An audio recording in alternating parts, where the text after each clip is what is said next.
Welcome back to Verified Fears. Rest stops are supposed to be safe places for travelers to take a break. But for the people in tonight's stories, these roadside stops became the setting for their worst nightmares. Tonight, I'm sharing 11 disturbing encounters that happened at rest stops across America. Stories so unsettling, they'll make you think twice about your next highway pit stop. These are 11 disturbing true rest stop horror stories. I've driven that stretch of Interstate 80 through Nebraska more times than I can count.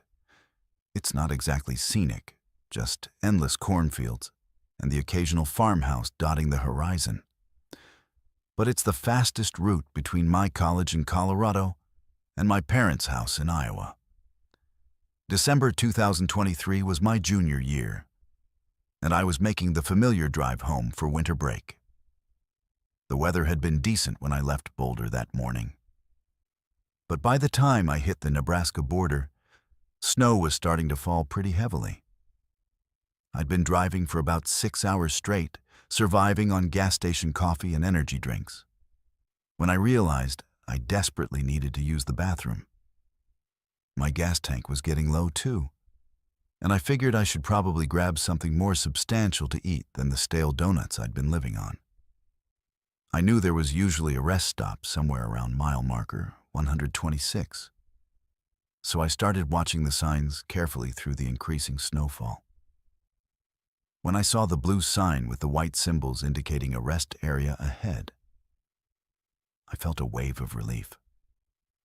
My bladder was practically screaming at me, and my hands were getting cramped from gripping the steering wheel so tightly in the deteriorating weather conditions. The exit ramp curved off to the right, and I followed it down into what looked like a pretty standard rest stop layout, a rectangular parking area with the usual brick building containing restrooms and vending machines. But something felt off immediately. For one thing, the parking lot was almost completely empty, except for a single pickup truck, parked way over in the far corner. An old Ford that looked like it had seen better decades. The truck was a faded red color, though it was hard to tell in the dim lighting. And it was covered with enough rust and dents that I wondered how it was still running. More concerning was the fact that the building itself looked wrong somehow. The exterior lights were working, but they cast everything in this weird yellowish glow that made the falling snow look almost sickly. The windows were dark, and I couldn't see any signs of life inside.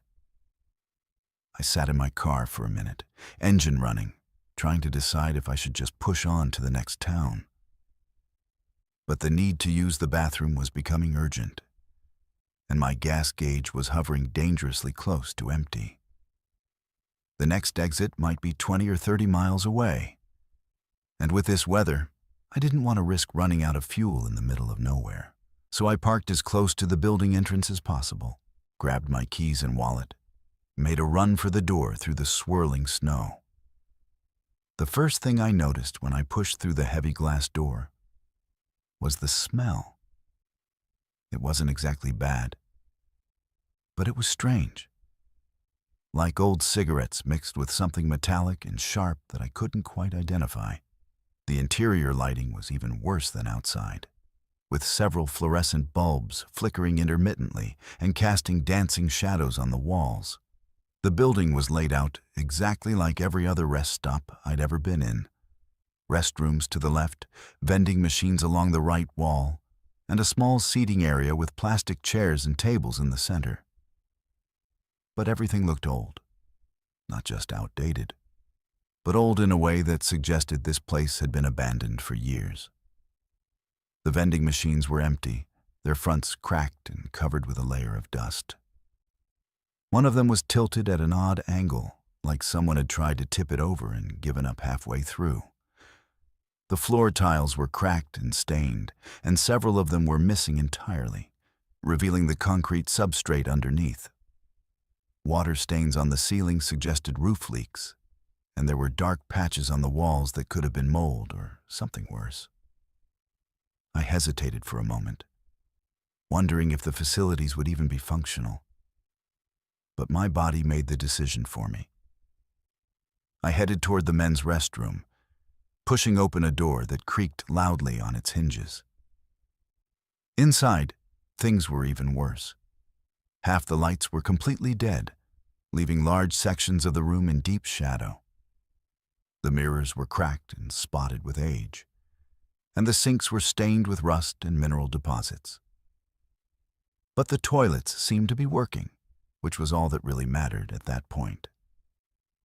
I took care of business as quickly as possible, not wanting to spend any more time in that unsettling place than absolutely necessary. The whole time, I kept hearing odd sounds: pipes clanking, the building settling, and what sounded like footsteps echoing from somewhere else in the facility. When I went to wash my hands, the water that came out of the faucet was a disturbing brownish color for the first few seconds before running clear. By the time I made it back to the main area, I was definitely ready to get out of there. I didn't even bother checking the vending machines, figuring they probably hadn't worked in years anyway. I pushed back through the entrance door and jogged through the snow to my car, keys already in my hand. That's when things got really weird. I started my engine and began backing out of my parking space, planning to head straight back to the entrance ramp and get back on the highway. But as I drove toward what I thought was the exit, I realized that the road didn't lead back up to I-80. Instead, it curved off into the darkness in a direction that didn't make any sense. According to my mental map of the area, the entrance ramp had come from the east, so the exit should lead back in that direction. But this road was heading north into what looked like empty farmland. I stopped the car and pulled out my phone, thinking maybe I'd gotten turned around in the parking lot. But when I opened my GPS app, it showed my location as a blank area with no roads marked at all. The blue dot representing my position was sitting in the middle of what appeared to be an empty field, miles away from any highway. I refreshed the app several times, but the result was always the same. That's when I noticed the pickup truck. The old red Ford had moved. When I'd first arrived, it had been parked in the far corner of the lot, facing toward the building. Now it was positioned near the exit road, and it was facing in my direction. I couldn't see through the windshield because of the snow and the poor lighting. But I had the distinct impression that someone was sitting behind the wheel, watching me. I decided to try a different approach. Maybe I'd somehow missed the real exit in the dark and the snow. I drove slowly around the perimeter of the parking lot, looking for another road that might lead back to the highway. But there was only the one exit, the one that led north into the darkness. Every time I completed a circuit of the lot, the pickup truck had moved to a new position, always keeping itself between my car and the exit road. By this point, my heart was starting to race. I tried calling 911, but my phone showed no signal. I tried calling my parents, my roommate, anyone, but nothing would go through. The GPS was still showing my location as somewhere that didn't exist, and the fuel gauge was reminding me that I didn't have unlimited time to figure this out. I decided to just go for it. Whatever was going on with that pickup truck, I needed to get out of there. I drove toward the exit road, hoping that once I got moving, I'd be able to figure out how to get back to the highway.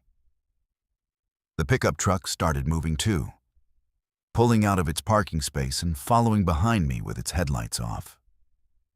The road led through what looked like abandoned farmland, with broken fence posts and the skeletal remains of old corn stalks poking up through the snow. There were no other lights visible anywhere, no farmhouses or barns or anything that suggested human habitation. Just the narrow asphalt road stretching ahead into the darkness, with the pickup truck following silently behind me. After what felt like miles, but was probably only a few minutes, I saw lights ahead.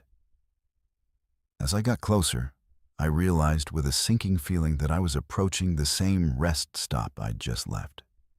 Same brick building, same sickly yellow lights, same empty parking lot. I had somehow driven in a complete circle. The pickup truck pulled into the parking lot behind me and resumed its original position in the far corner. This time, I could see a figure silhouetted behind the wheel, but I couldn't make out any details in the poor light. I sat in my car for a long time, trying to figure out what to do. Every time I tried the exit road, the same thing happened. A long drive through empty farmland that somehow led right back to the rest stop.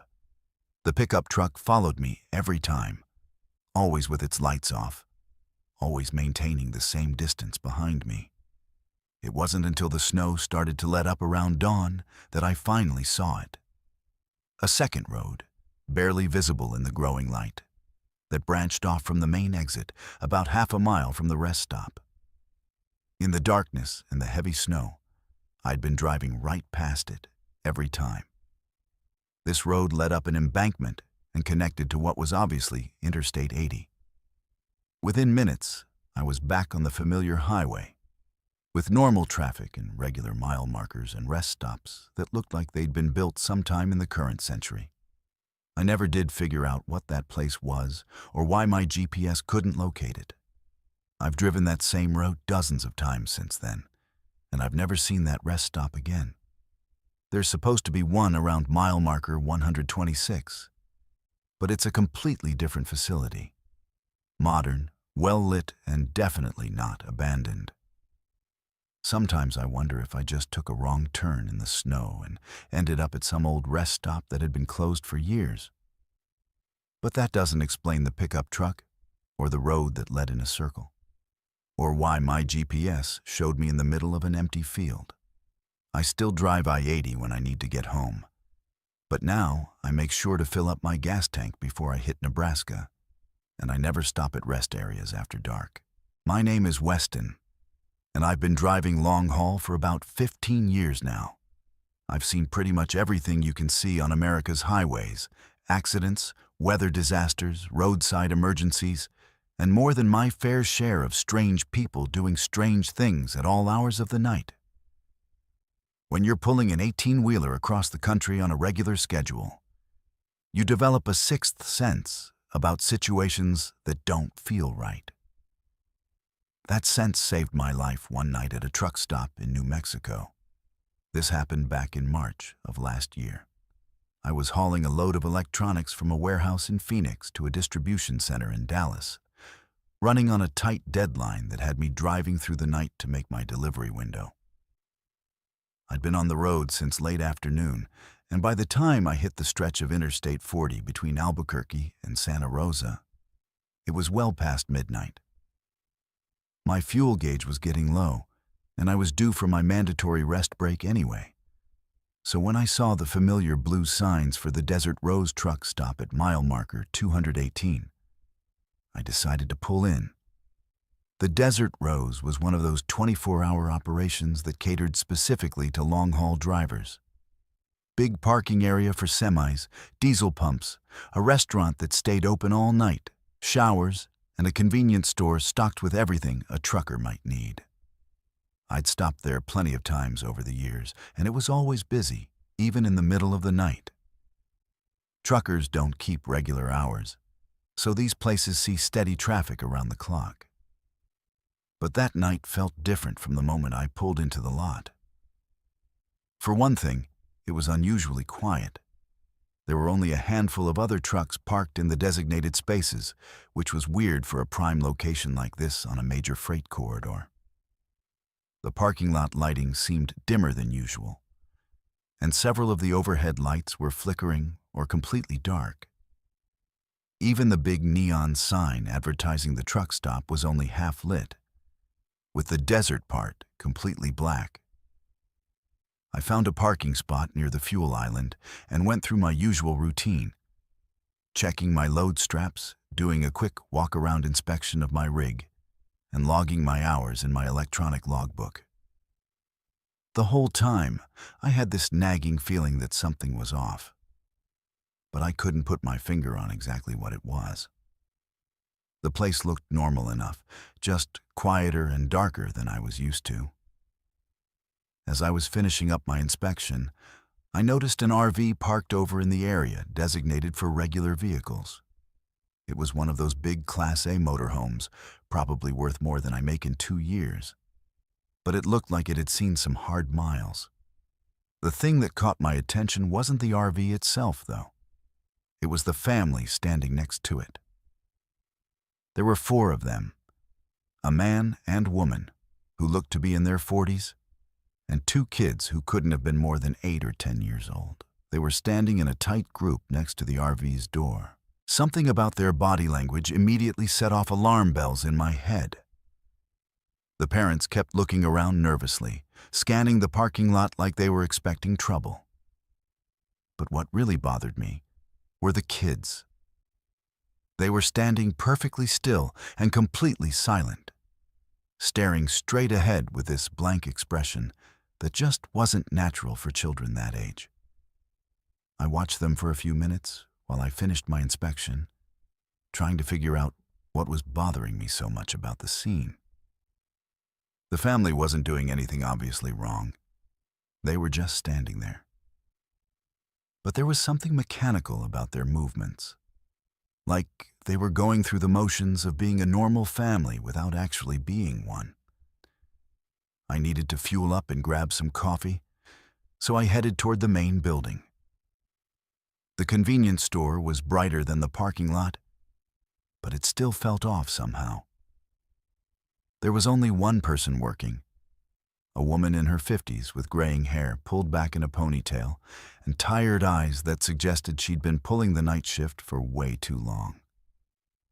She looked up when I walked in, and I could see relief wash over her face. "Thank God," she said quietly as I approached the counter. I was starting to think I was going to be alone in here all night. I glanced around the store. It was empty except for the 2 of us. "Slow night?" I asked. She shook her head. "That's just it. It's not slow. That family out there has been here for 6 hours." I looked back toward the parking lot through the big windows at the front of the store. The family was still standing in the exact same position next to their RV, like they hadn't moved at all since I'd first noticed them. 6 hours? I repeated. What have they been doing? "That's what's so weird," the cashier said, lowering her voice even though we were the only people in the store. "They keep coming in here, buying the exact same things over and over again. Every hour on the hour, the dad comes in and buys 2 bags of chips, 2 sodas, and a pack of gum. Same brands every time.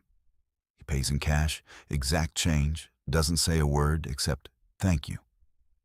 Then he goes back outside, and they all stand there for another hour." I felt a chill run down my spine. "Have you asked them if they need help? Maybe their RV broke down or something?" I tried talking to him the 3rd time he came in, asked if everything was okay. He just stared at me for about 10 seconds without saying anything, then completed his purchase and left. The weird thing is, I never see them eating the food or drinking the sodas. And those kids, they haven't moved from that spot in 6 hours, haven't used the bathroom, haven't asked for anything, haven't even spoken to each other. I looked out at the family again.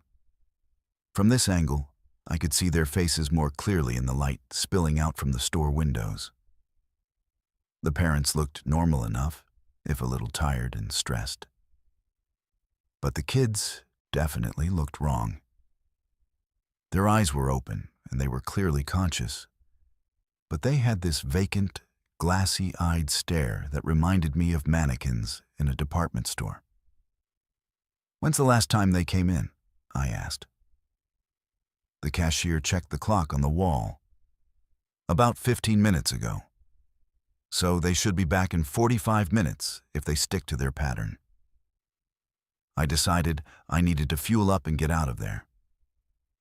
Whatever was going on with that family, it wasn't something I wanted to get involved in. I'd seen enough strange stuff on the road to know that sometimes the best course of action is to mind your own business and keep moving. I grabbed a large coffee and a couple of energy bars, paid the cashier, and headed back outside to fuel my truck. The family was still in their exact same position, and as I got closer to them on my way to the diesel pumps, I could hear something that made my blood run cold. They were humming.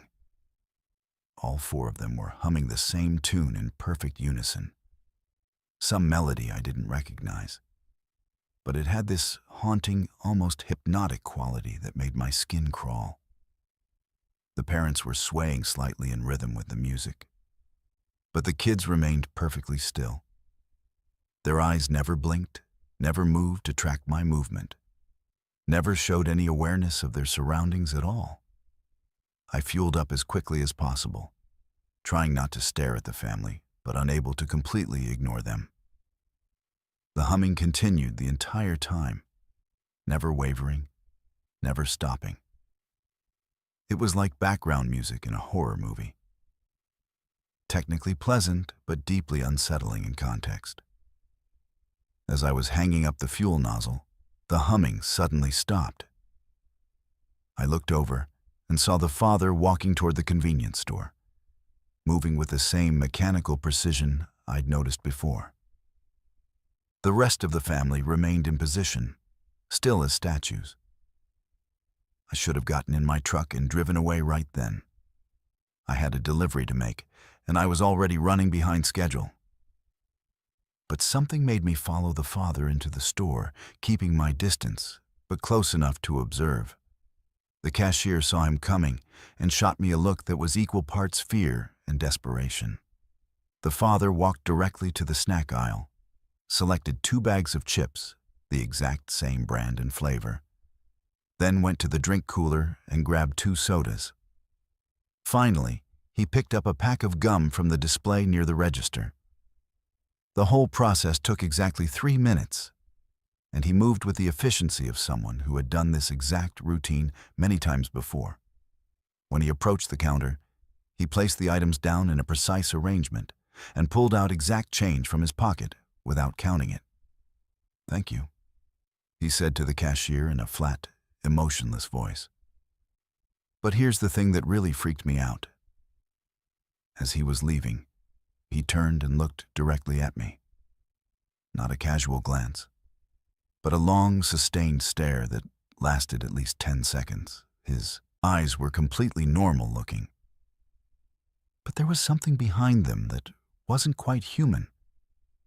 It was like looking at a very sophisticated puppet that was almost, but not quite, convincing as a real person. He left without saying anything else, and I watched through the window as he rejoined his family. They didn't acknowledge his return in any way. Didn't look at the items he'd purchased, didn't move to get back in the RV, didn't break their formation at all. Within seconds, they had resumed their synchronized humming. The cashier grabbed my arm as I started to leave. "Please," she whispered, "don't leave me alone with them. My shift doesn't end until 6 a.m., and I don't think I can handle 4 more hours of this." I looked at the clock. It was just past 3:30. I was already behind schedule, and I needed to get back on the road if I was going to make my delivery window. But the terror in this woman's eyes was real, and I couldn't bring myself to abandon her. "Call the police," I suggested. "Tell them there's a suspicious vehicle that's been loitering for hours." "I already tried," she said. "They said unless the family is actually breaking the law or causing a disturbance, there's nothing they can do. Apparently, it's not illegal to stand in a parking lot and buy snacks." I spent the next 2.5 hours in that convenience store, drinking coffee and pretending to read trucking magazines while keeping one eye on the family outside. Every hour on the hour, the father would come in and repeat his exact same purchasing routine. Same items, same arrangement on the counter, same emotionless "thank you." same unsettling stare at me before leaving. The humming never stopped, except for the brief periods when the father was inside the store. The rest of the family would stand in complete silence until he returned, then immediately resume their synchronized melody. Around 6 a.m., just as the day shift cashier was arriving to relieve the night worker, something finally changed. The family suddenly stopped humming and, moving as a unit, climbed into their RV. The engine started on the first try, and they drove out of the parking lot without any of the mechanical issues you'd expect from a vehicle that had been sitting idle for 8 hours. I followed them to the highway entrance and watched as they merged onto Interstate 40 heading east.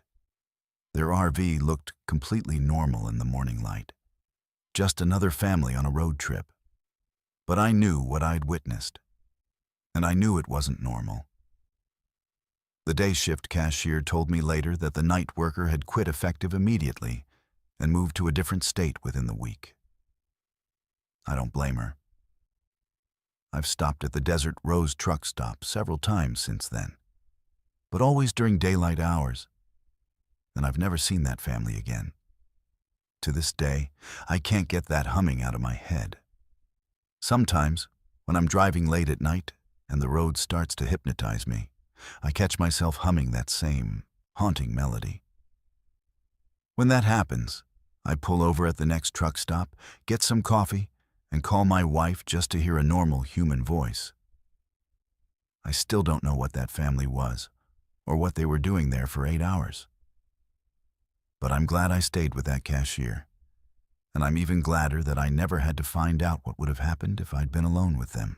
My name is Belen, and I never considered myself particularly paranoid or overly cautious.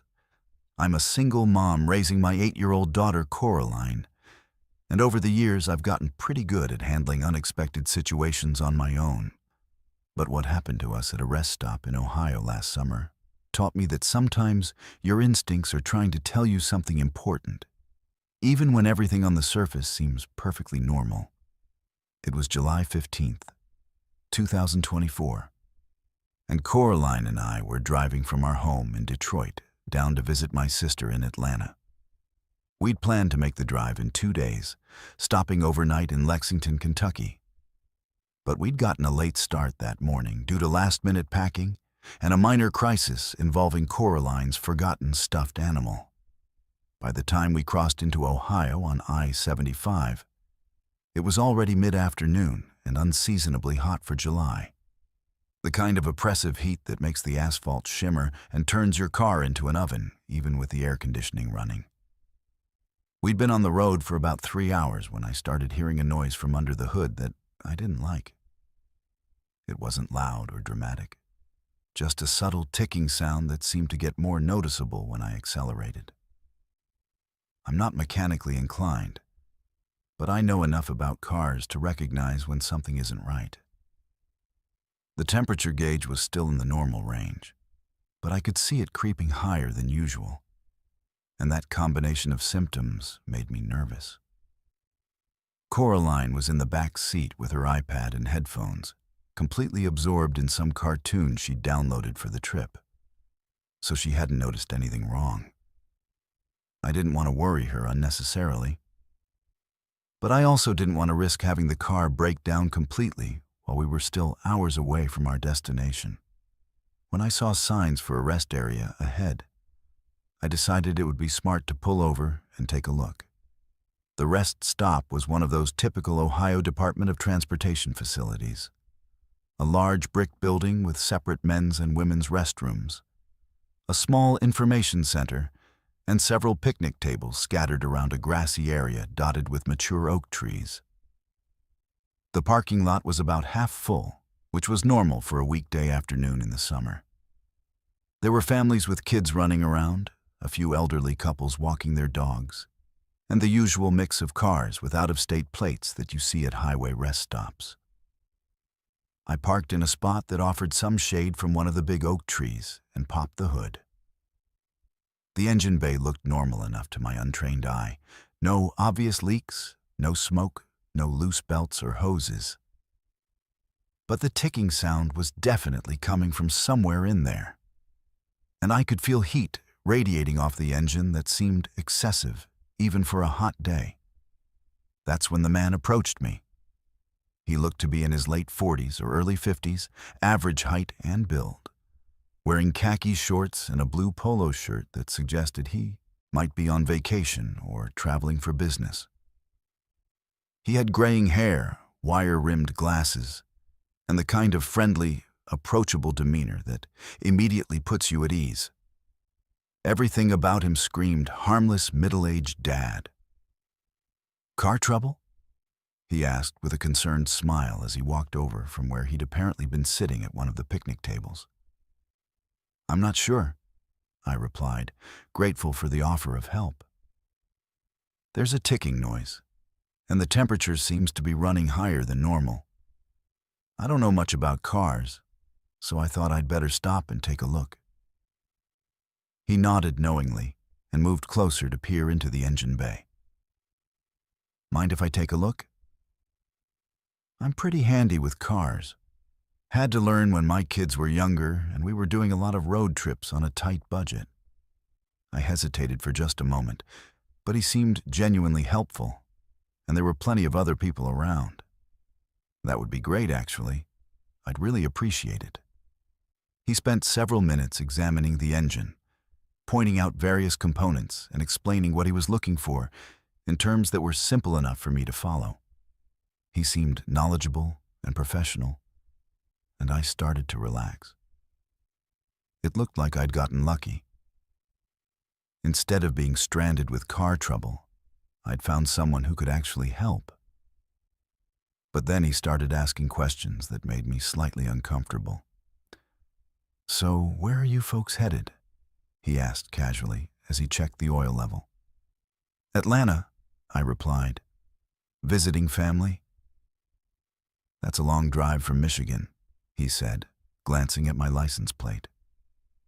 "You planning to drive straight through, or are you stopping somewhere overnight?" The question seemed innocent enough, but something about the way he asked it bothered me. "We'll probably stop somewhere along the way," I said vaguely. "Smart thinking," he nodded. "Driving at night can be dangerous, especially with kids. What's your little girl's name?" I looked back at the car where Coraline was still absorbed in her iPad, completely oblivious to our conversation. "Coraline," I said without thinking. "Pretty name," he said, but his eyes lingered on her for just a moment too long. "How old is she?" 8, I replied. But even as I said it, I wondered why he needed to know. He continued his examination of the engine, but the questions kept coming. "You said you're visiting family in Atlanta. Is that your parents? Siblings?" "My sister," I answered, starting to feel like I was being interviewed rather than helped. "She expecting you at a specific time?" I ask because if this is what I think it is, you might want to call and let her know you could be delayed. "What do you think is wrong?" I asked, trying to redirect the conversation away from my travel plans. "Could be a few things," he said, straightening up and wiping his hands on a rag he'd pulled from his pocket. "The good news is it's probably not serious. Likely just needs some coolant or maybe a thermostat replacement. The bad news is you probably shouldn't drive it too far without getting it looked at." I felt my heart sink. How far is too far? "Well," he said, glancing around the rest stop, "there's a garage about 10 miles south of here that I know does good work. Family-owned place, very honest. I could follow you there in my car. Make sure you don't have any problems on the way." Something about this suggestion immediately set off alarm bells in my head. Maybe it was the way he'd been asking so many personal questions, or maybe it was just maternal instinct. But the idea of driving to an isolated garage with a stranger following behind us felt wrong. "That's very kind of you," I said. "But I think we'll be okay. Maybe I'll just add some coolant and see how it goes." His expression didn't change. but I caught a flash of something in his eyes that might have been annoyance. "I really wouldn't recommend that," he said. "If the thermostat is going bad, adding coolant won't help, and you could end up stranded on the highway." "I appreciate the advice," I said, moving toward the driver's side door. "But I think we'll manage." "Are you sure?" he pressed. "It's really no trouble for me to follow you to the garage. I was heading south anyway." I was starting to feel genuinely uncomfortable now. His persistence was beginning to feel less like helpfulness and more like pressure. "Really, we'll be fine," I said firmly. "Thank you for taking a look." I got in the car and started the engine, expecting him to take the hint and walk away. Instead, he stood next to my open window, still talking. "You know," he said, "if you change your mind, I'll be around for a while.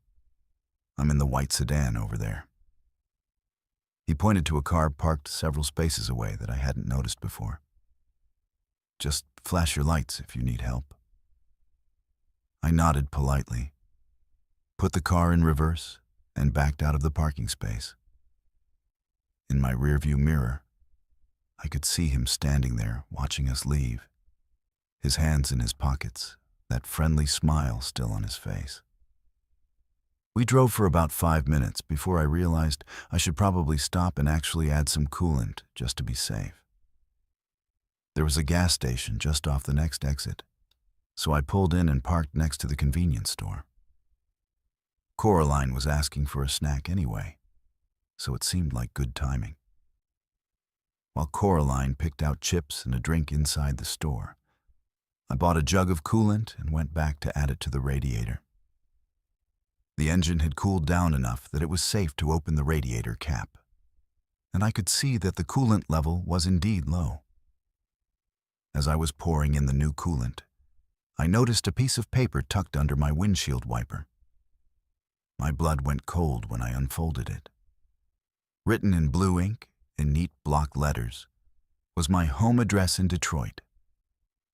Not just the street name and number, but my complete address, including the zip code. Below that, someone had written, "Pretty house."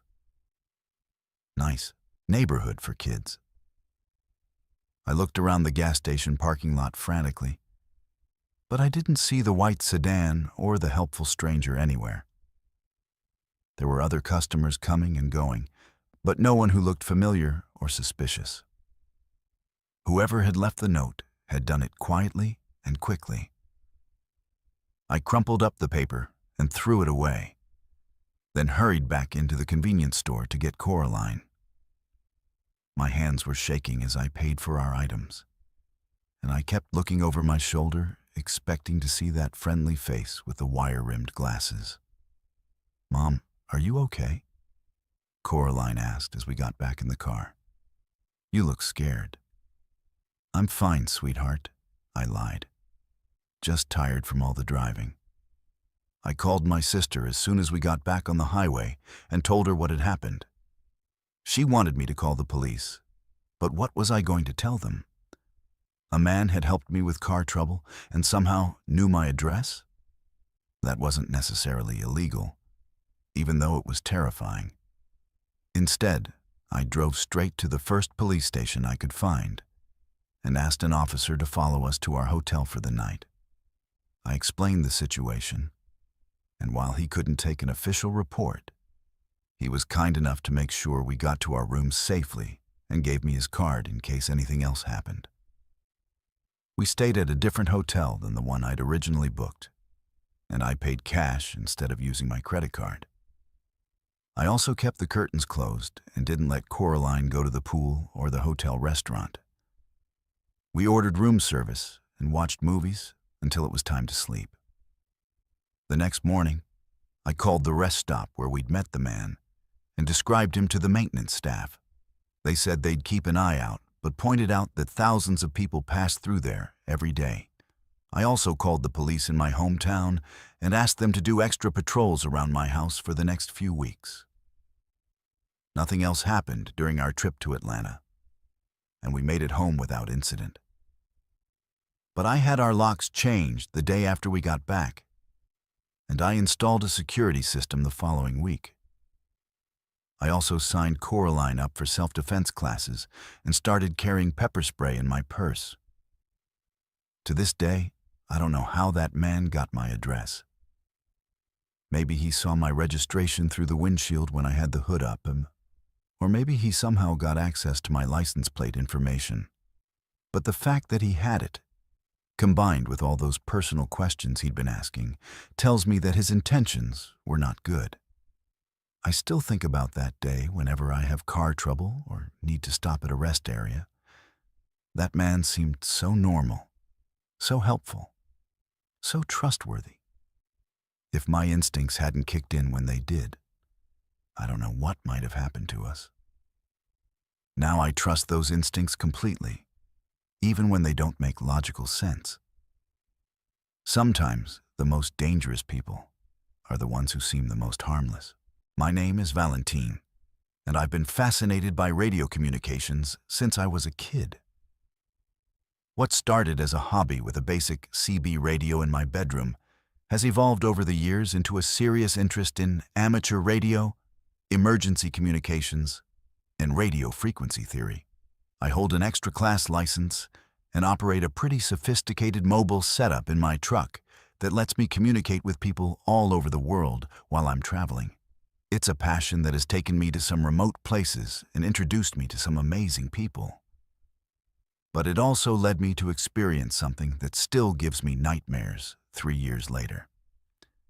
In October of 2021, I was driving solo from Reno to Denver, taking the scenic route through Nevada on Highway 50, what locals call the loneliest road in America. I'd made this drive several times before, always fascinated by the stark beauty of the high desert and the incredible radio propagation conditions you can get in that vast, empty landscape. With minimal radio frequency interference from cities or industrial sources, it's one of the best places in the country for long-distance amateur radio communications. I'd left Reno around noon, planning to drive straight through to Denver in about 10 hours. The weather was perfect. Clear skies, comfortable temperature, and excellent visibility across the endless sagebrush plains. My mobile radio setup was working flawlessly, and I'd already made several contacts with stations in Japan and Australia, taking advantage of some unusual atmospheric conditions that were enhancing long-distance propagation. Around midnight, I was getting tired and needed to stretch my legs. So when I saw signs for a rest area near mile marker 112, I decided to pull over for a break. The rest stop was typical for that part of Nevada. A small brick building with basic facilities, a few picnic tables, and an informational display about local history and wildlife. The parking area was completely empty, which wasn't surprising given the late hour and remote location. I parked under one of the few functioning overhead lights and shut off the engine. The silence was immediate and profound. No traffic noise, no city sounds, just the vast quiet of the high desert under a canopy of stars, more brilliant than anything you can see near populated areas. It was exactly the kind of environment I loved for serious radio work. I decided to set up my portable antenna and do some late-night operating while I took my break. I had a nice collapsible vertical antenna that I could deploy quickly, along with a battery-powered transceiver that would let me operate independently of my truck's electrical system. Within about 10 minutes, I had everything assembled and was ready to get on the air. I started scanning through the amateur bands, listening for activity and checking propagation conditions. The 40-meter band was particularly active, with stations from all across North America coming through clearly despite the late hour. I made a few contacts with other night owls, a trucker in Montana, an insomniac in Florida, and a shift worker in Alaska who was just getting off work. Around 12:45 a.m., I decided to switch to the 80-meter band and see what was happening on the lower frequencies. I was slowly tuning across the band when I picked up a transmission that immediately caught my attention. It wasn't the content of the transmission that was unusual. It was the signal strength and clarity. The signal was coming through at full scale on my signal strength meter, which suggested the transmitting station was very close by. But out here in the middle of nowhere, that didn't make sense. The voice was that of a young man, probably in his 20s, and he sounded terrified. "This is KC7ABX Mobile. Emergency traffic. Emergency traffic," the voice was saying. "I'm stranded at a rest stop on Highway 50, mile marker 112. My vehicle won't start and my cell phone has no signal. I've been here for over 2 hours and haven't seen another car. If anyone copies this, please contact local authorities and request assistance." I grabbed my microphone immediately. A fellow amateur radio operator in distress was exactly the kind of situation our emergency communications networks were designed to handle. "KC7ABX, this is KF7QRS, I transmitted. "I copy your emergency traffic. What is your current status and how can I assist?" But there was no response. The transmission continued as if he hadn't heard me. "The rest stop facilities appear to be abandoned," the voice continued. "The restrooms are locked and the vending machines are empty. I'm getting really concerned because I don't have enough water to last much longer in this heat, and my car's radiator seems to be leaking." I tried calling him again, but again got no response. It was like he was transmitting on a frequency where he could send but not receive. I checked my equipment to make sure I was transmitting properly. My SWR meter showed a perfect match, and my power output was normal. Then something he said made my blood run cold. "I can see my location on my GPS," the voice said. "It shows mile marker 112 on Highway 50. But the weird thing is, the timestamp on my GPS is showing July 15th, 2018. That can't be right. It's July 15th, 2021. I looked at my own GPS display. It showed my location as mile marker 112 on Highway 50, and the date is October 18th, 2021. The voice I was hearing was claiming to be at the exact same location where I was sitting, but 3 years in the past. I got out of my truck and looked around the rest stop area carefully. The parking lot was empty, except for my vehicle. There were no other cars, no people, no signs of anyone having been there recently. The facilities were clearly operational. I could see lights inside the building, and the vending machines were stocked and humming quietly. But the voice on the radio continued describing a completely different scene. The information display board here shows something about a local mining operation, but the text is faded and I can barely read it.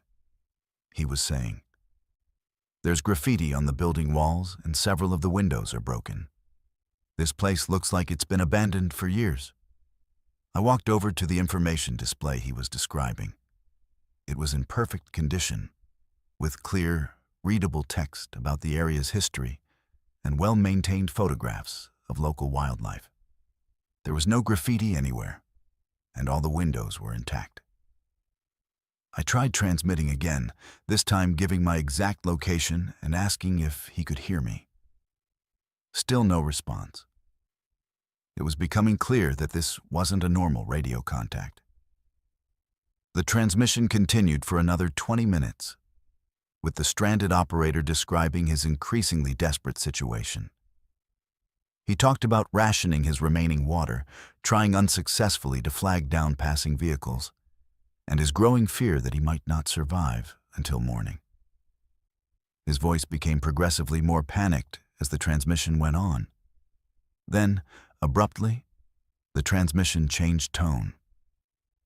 "Wait," the voice said, suddenly sounding confused rather than frightened. "There's someone else here. I can see headlights pulling into the parking lot." There was a pause filled with static.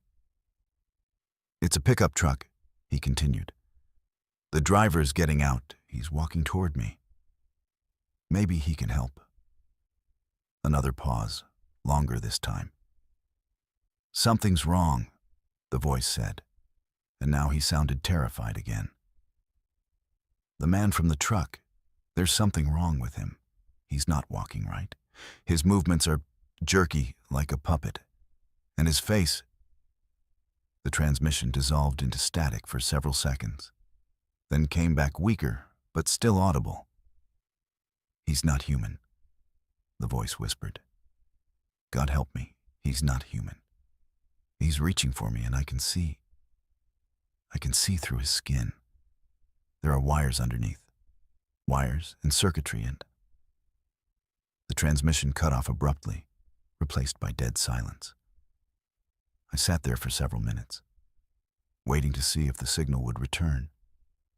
I tried calling KC7ABX multiple times, but got no response. I even tried transmitting on different frequencies, thinking maybe he had changed bands, but there was nothing. Finally, I decided to check the FCC database on my phone to see if I could find any information about the call sign KC7ABX. My phone had no signal at all, which wasn't unusual for this remote location, but I made a mental note to look it up when I got back to civilization. I packed up my radio equipment and got back on the road, but I couldn't stop thinking about what I'd heard. The transmission had seemed completely real. The voice, the technical details, even the call sign format were all consistent with a genuine amateur radio emergency transmission. But the location and time discrepancies made no sense.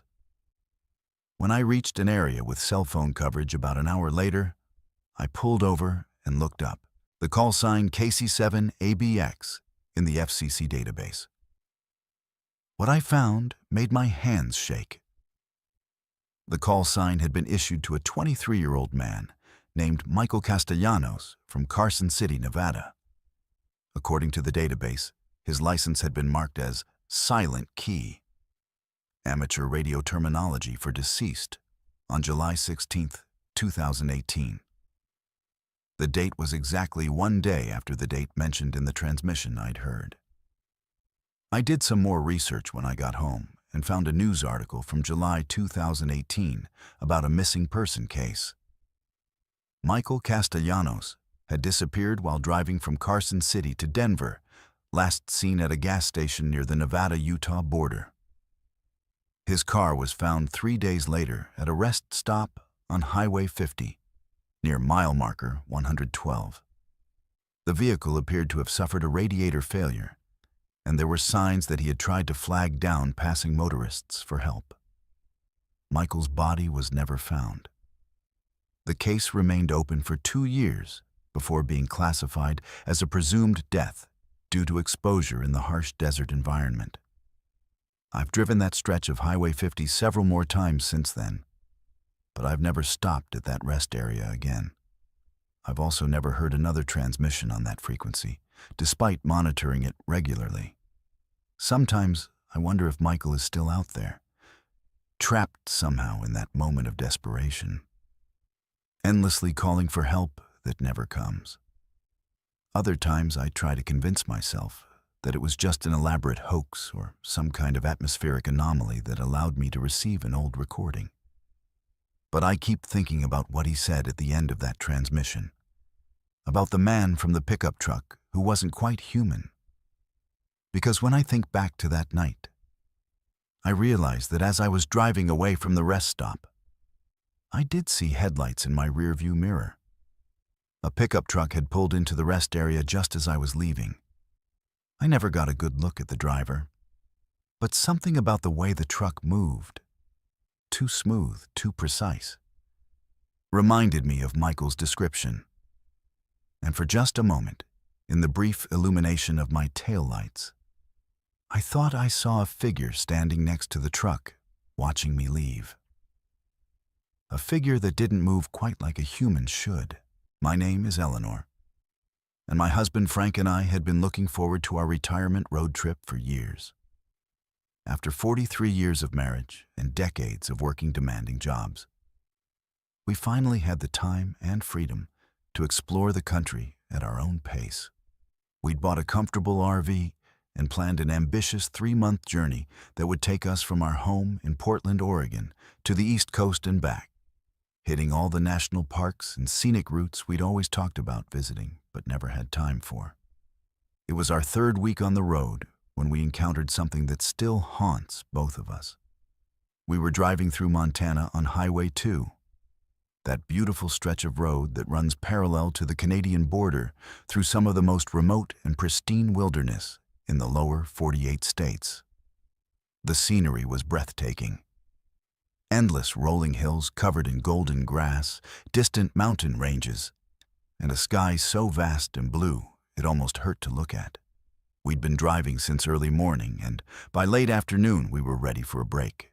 Frank was getting tired behind the wheel, and I was eager to stretch my legs and maybe take some photographs of the spectacular landscape. When we saw signs for a rest area ahead, we decided it would be the perfect place to stop, have some coffee from our thermos, and enjoy the scenery before continuing on to our planned overnight stop in Havre. The rest area was typical for rural Montana. A single brick building housing restrooms and a small visitor information center, surrounded by several picnic tables and a parking area large enough for maybe 20 vehicles. It was situated on a slight rise that offered panoramic views of the surrounding countryside, with the Rocky Mountains visible as a purple smudge on the western horizon. When we pulled in, there were already several other vehicles in the parking area, a mix of cars, SUVs, and pickup trucks with license plates from various states. It was busier than I'd expected for such a remote location. But I figured other travelers had the same idea we did about taking advantage of the beautiful late afternoon light and spectacular views. Frank parked our RV in one of the designated spaces, and we both got out to stretch our legs. The air was crisp and clean, with that thin quality you get at high altitude, and there was just enough of a breeze to make the temperature perfect. I grabbed my camera and started taking pictures of the landscape while Frank walked around the RV to check our tires and hitch connections. That's when I started noticing something odd about the other people at the rest stop. There were maybe a dozen people scattered around the area, some sitting at picnic tables, others standing near their vehicles, a few walking slowly around the perimeter of the parking lot. At first glance, they looked like typical tourists and travelers, dressed in casual clothes appropriate for a day of driving through Montana. But as I watched them through my camera viewfinder, I realized they were all doing the same thing. They were watching us, not obviously staring, but definitely keeping us under observation. Every person in that rest area had positioned themselves so they had a clear line of sight to our RV. And whenever Frank or I moved, their attention would subtly shift to track our movements. They weren't talking to each other or interacting in any way, but there was something coordinated about their positioning that made me uncomfortable. I lowered my camera and took a closer look. There was a middle-aged woman in a blue windbreaker sitting at a picnic table about 30 feet away, pretending to read a book. But her eyes kept flicking up to watch us. Near the information kiosk, a man in hiking gear was studying the posted maps with unusual intensity. But I could see his head turning slightly to keep us in his peripheral vision. By the restroom building, an elderly couple was having what appeared to be a quiet conversation, but they were both facing in our direction. "Frank," I called softly to my husband, who was still inspecting our RV. "Do you notice anything strange about the other people here?" He straightened up and looked around the rest area with the careful attention of someone who'd spent 30 years as a high school principal, trained to notice when something wasn't quite right with a group of people. "They're all watching us," he said quietly after a moment, "but they're trying not to make it obvious." I felt a chill that had nothing to do with the mountain air. "Should we leave?" Frank considered this for a moment, looking at our fuel gauge and checking his watch. "Let's use the facilities first," he said.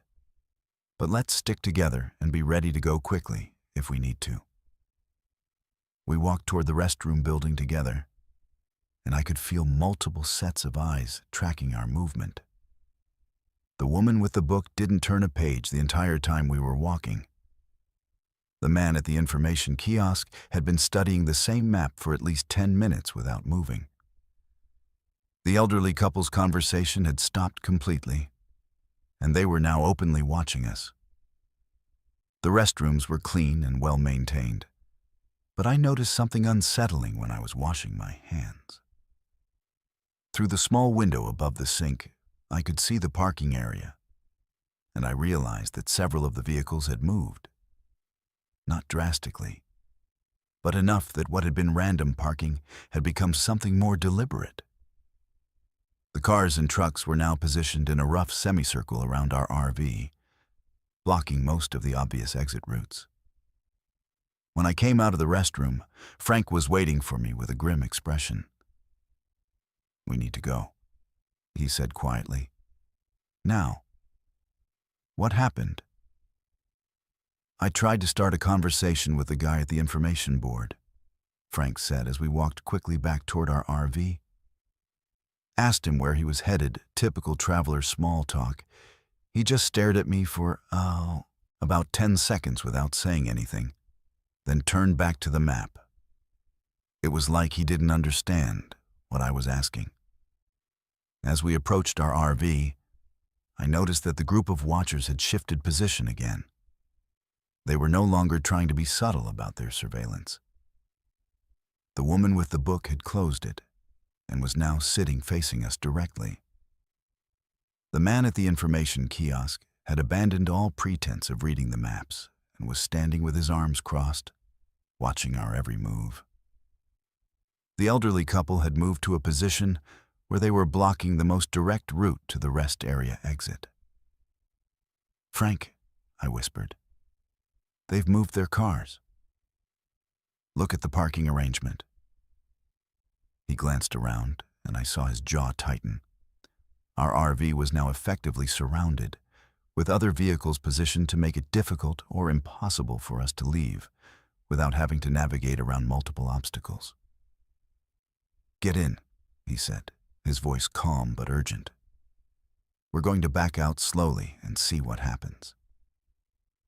I climbed into the passenger seat while Frank started the engine.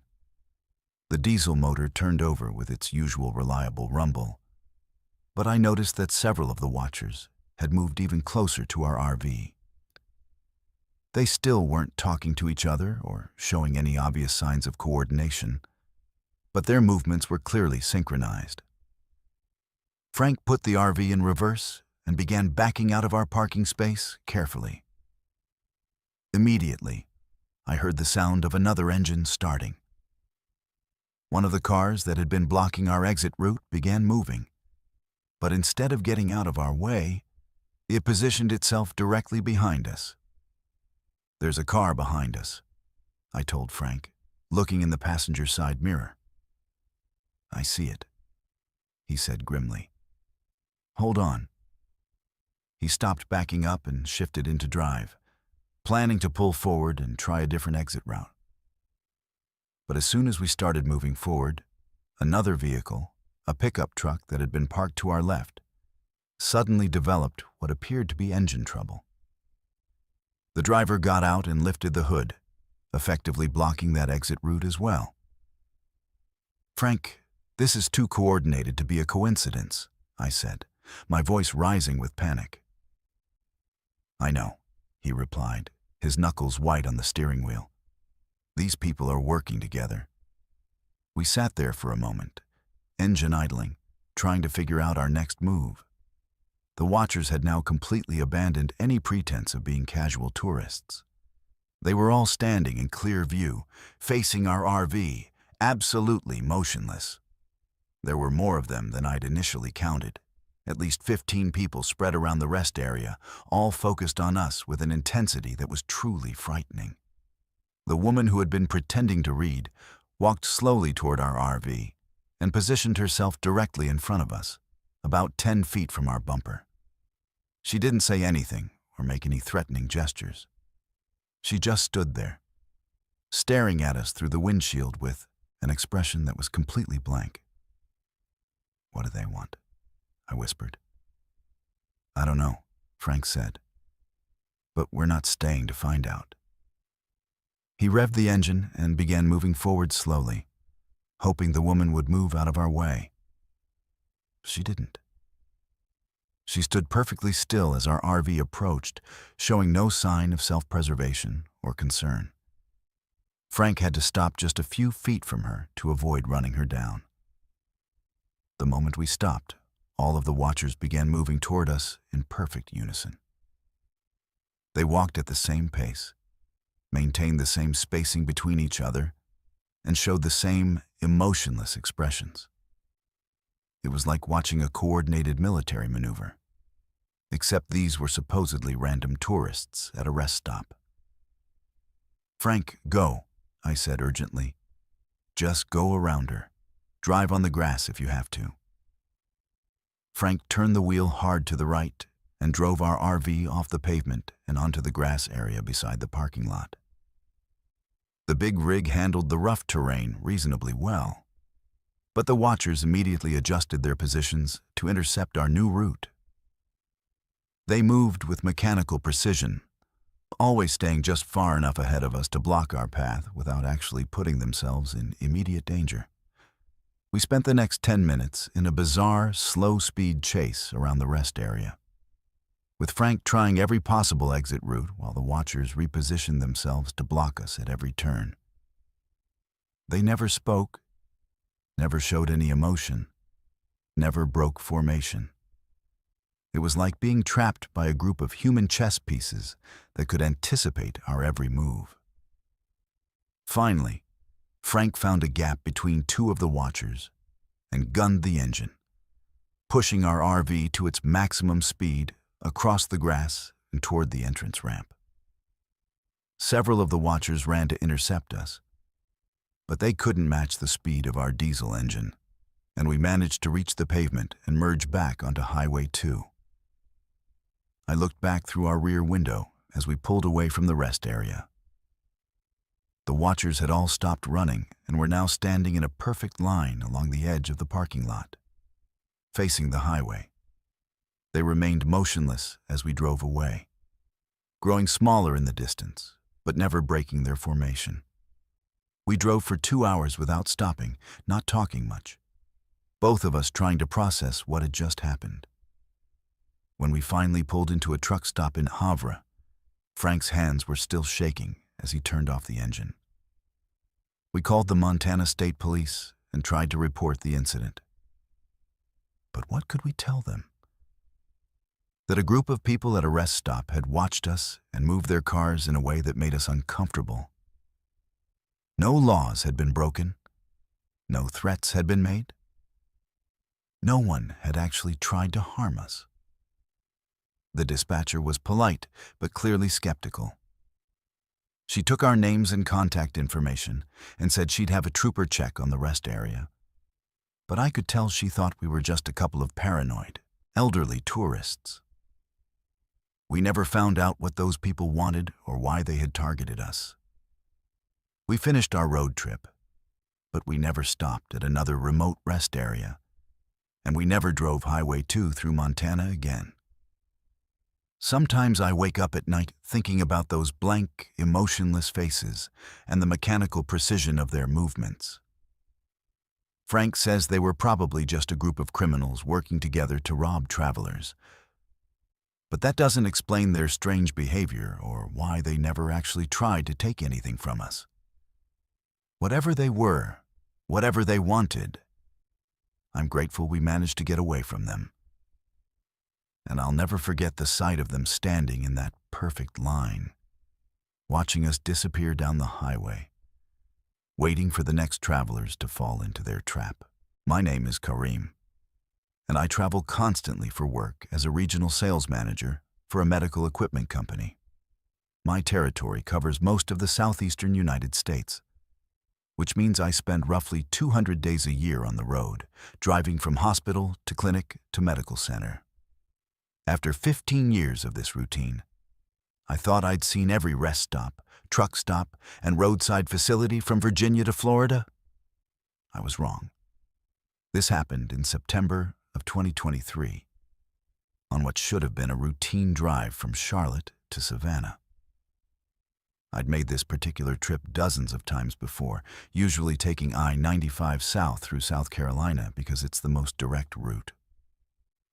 The drive normally takes about 4.5 hours, and I'd gotten into the habit of stopping at the same rest area near the North Carolina-South Carolina border to grab coffee and use the facilities. I'd left Charlotte around 3 p.m. after a successful presentation at Presbyterian Hospital, feeling good about a potential contract that could be worth significant commission. The weather was perfect for driving. Sunny, but not too hot, with just enough breeze to make the September afternoon comfortable. Traffic was light for a weekday, and I was making good time down I-95. Around 5:30, just as the sun was starting to get low in the sky, I felt the familiar pressure that told me I needed to make a pit stop. I'd been drinking coffee steadily throughout the day, and my bladder was reaching its limit. I knew there was a rest area coming up in about 10 miles, so I started looking for the familiar blue signs with the white symbols indicating restrooms and parking. When I saw the rest area sign, I took the exit and followed the ramp down to what looked like a standard South Carolina Department of Transportation facility. The building was the typical brick construction with large windows and the institutional architecture you see at highway rest stops throughout the state. The parking lot was about half full with the usual mix of cars, SUVs, and a few tractor trailers parked in the designated truck area. I parked near the main entrance and walked quickly toward the building, eager to take care of business and get back on the road. I wanted to reach my hotel in Savannah before dark, and I still had about 2 hours of driving ahead of me. The exterior of the building looked completely normal, but the moment I pushed through the glass doors, I knew something was wrong.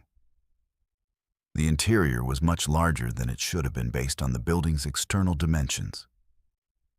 Instead of the compact layout typical of highway rest stops, I found myself in what appeared to be a spacious lobby with multiple corridors branching off in different directions.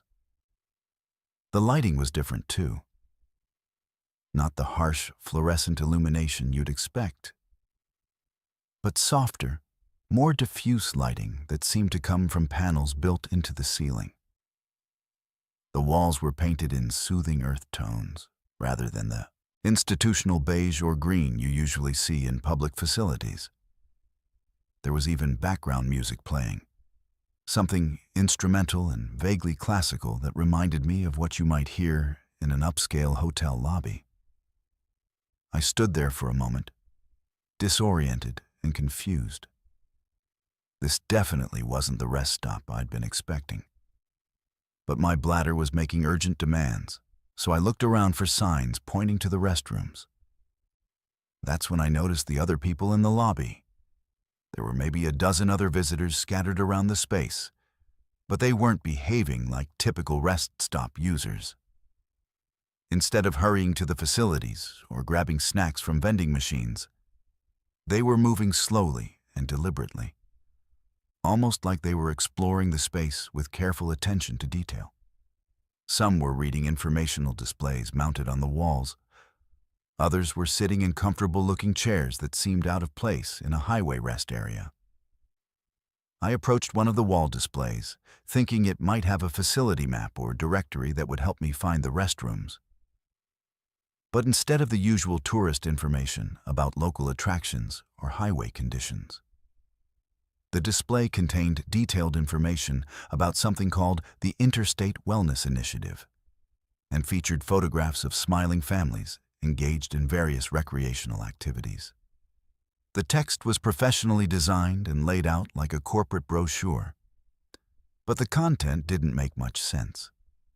It talked about optimized traveler experiences and enhanced journey outcomes, using language that sounded like marketing copy, but didn't actually convey any useful information. I looked around for more conventional signage and finally spotted what appeared to be a directory mounted on a pillar in the center of the lobby. According to the directory, the restrooms were located down the corridor marked Level 1, Primary Services. There were also listings for Level 2, Extended Amenities, and Level 3, Specialized Programs, which struck me as unusually elaborate for a highway rest stop. I headed down the Level 1 corridor, which was wider and longer than seemed possible given the building's exterior dimensions. The walls were lined with more informational displays, all featuring the same professional design and vaguely corporate messaging about traveler wellness and journey optimization.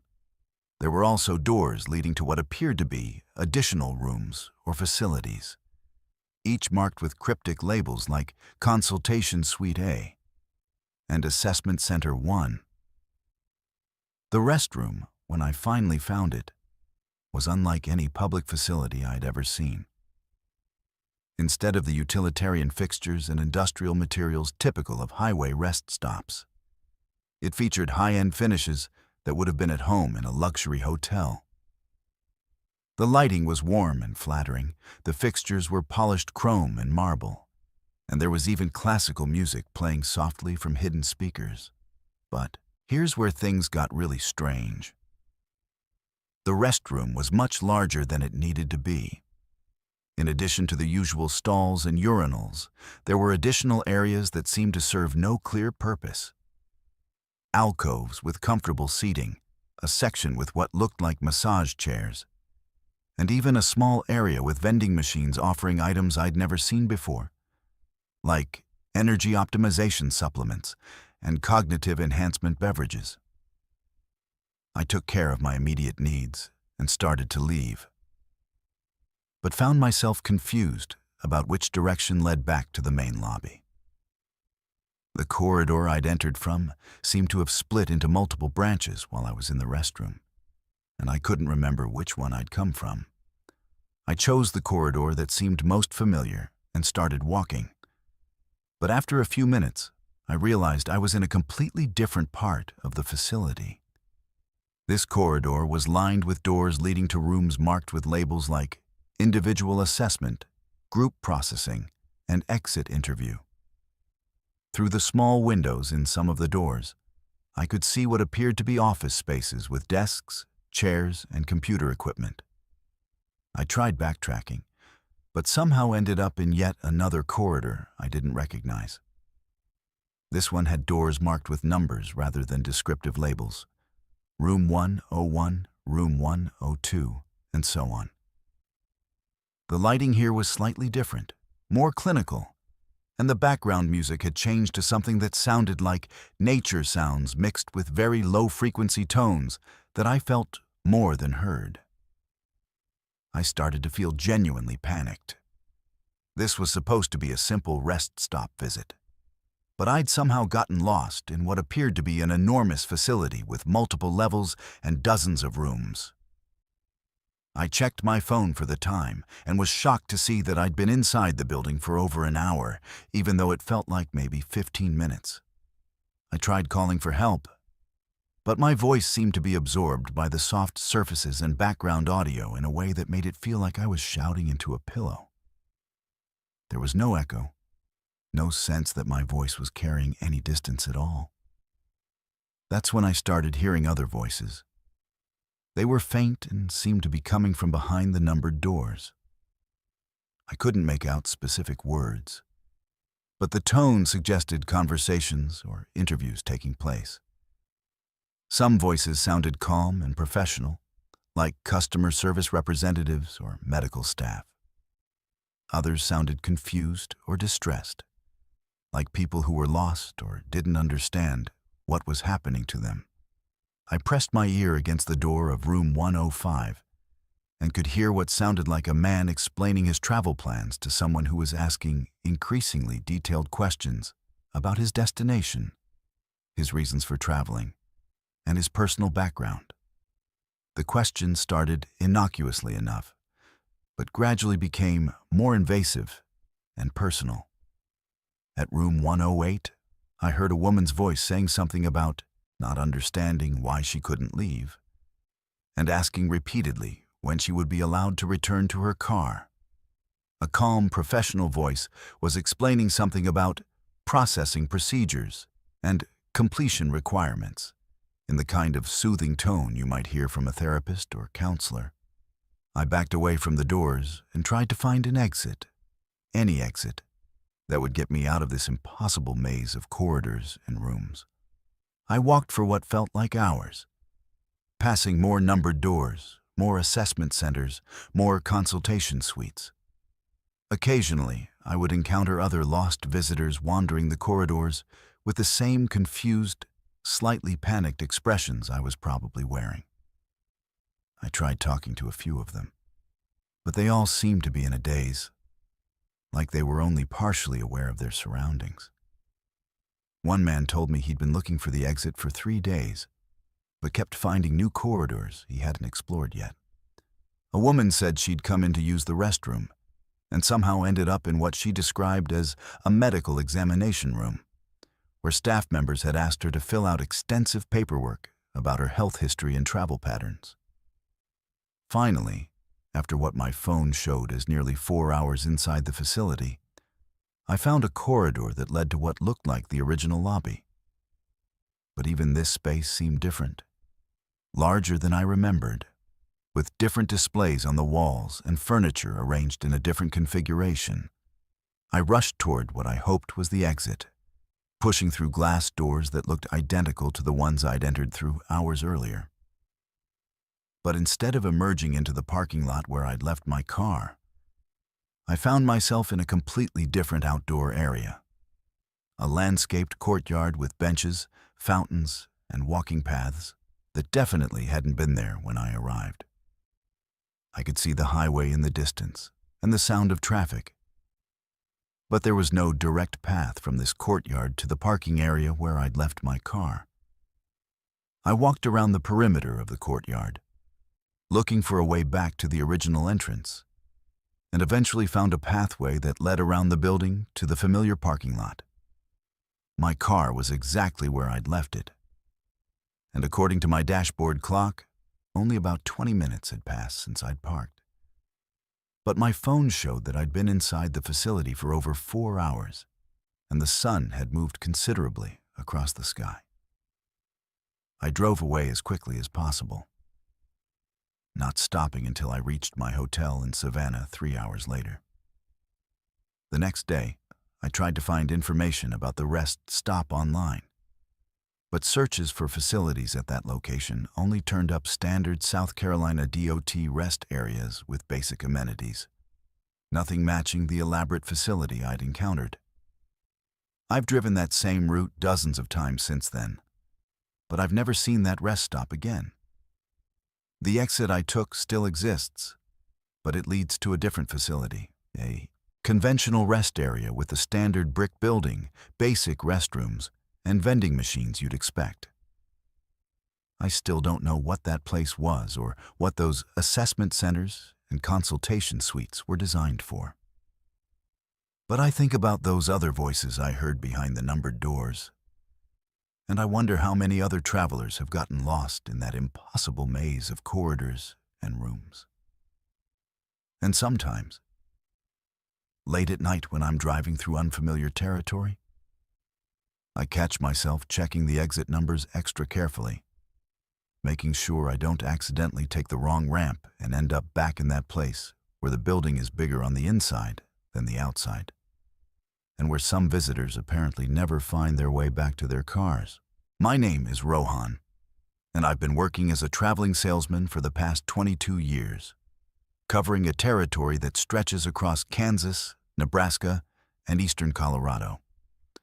I drive the same route so often that I know every mile marker, every exit, every rest stop and gas station along the way.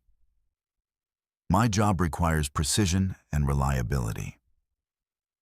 I have to maintain relationships with dozens of clients spread across hundreds of miles, And that means being on the road almost constantly and knowing exactly where I am and how long it takes to get anywhere. That's why what happened to me on Interstate 70 in Kansas is so disturbing. I know that stretch of highway like the back of my hand. I've driven it at least twice a month for over 2 decades. Every landmark, every facility, every service area is burned into my memory from years of repetition. But sometime in early 2024, something appeared there that had never existed before, and it's been messing with my head ever since. I first noticed it on a Tuesday morning in March, driving westbound from Kansas City toward Denver for a series of client meetings. I'd made this exact drive hundreds of times before, always stopping at the same familiar rest areas and gas stations to break up the long hours behind the wheel. The landscape along I-70 through Kansas is pretty monotonous. Endless wheat fields, scattered farmhouses, and the occasional small town. So I tend to navigate more by mile markers and familiar landmarks than by actually paying attention to the scenery. Around mile marker 237, just west of Hayes, I noticed a rest area that I'd never seen before. This struck me as strange immediately, because I knew this section of highway intimately. I'd driven past mile marker 237 literally hundreds of times, and there had never been a rest facility there. The closest rest area was supposed to be about 15 miles further west, near Ellis. But there it was, a standard-looking Kansas Department of Transportation rest stop with the familiar brown brick building, picnic tables, and the usual informational displays about local history and tourism. There was even a sign indicating restrooms, vending machines, and pet walking areas, just like every other rest stop on the interstate system. I needed a break anyway, so I decided to pull in and check it out. Maybe it was a new facility that had been constructed recently, and I just hadn't noticed it during my previous trips. Construction along major highways happens all the time, and it's possible I'd been distracted during previous drives and missed the opening of a new rest area. The facility appeared completely normal and well-maintained. The parking lot was clean, the building looked recently constructed, and the landscaping was neat and professional. There were a few other vehicles in the parking area, a couple of cars with out-of-state plates, a pickup truck, and an RV. Nothing unusual about the mix of travelers you'd expect to see at any highway rest stop. I used the restroom, grabbed a soda from the vending machine, and spent a few minutes reading the informational displays. They contained the typical content you'd find at any Kansas rest area. Information about local agricultural history, prairie wildlife, and nearby attractions. Everything seemed perfectly legitimate and properly maintained. But when I got back in my car and checked the time, something weird had happened. According to my dashboard clock, I'd been at the rest stop for about 15 minutes. But my cell phone showed a different time. According to it, I'd been there for almost an hour. I figured one of my clocks was wrong and didn't think much of it at the time. I continued on to Denver, completed my business meetings, and drove back toward Kansas City a few days later. When I passed mile marker 237 on the return trip, the rest area was still there, looking exactly the same as it had a few days earlier. Again, I stopped for a break, and again, I experienced the time discrepancy. My dashboard and phone showed different amounts of elapsed time for my visit. This happened every time I drove that route over the next few months. The rest area was always there at mile marker 237, always looked the same, always seemed to function normally. But the time inconsistencies continued, and I started paying closer attention to other details that didn't seem quite right. For one thing, I began recognizing some of the other people who stopped there. On multiple trips, spread weeks apart, I would see the same individuals. A woman in a red jacket who always sat at the same picnic table, an elderly man, who always seemed to be walking the same small dog around the pet area.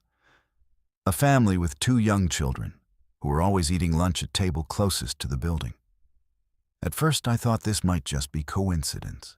Maybe these were local people who used the rest area regularly, or other traveling salespeople like myself who happened to have similar schedules. But the repetition was too exact, too precise.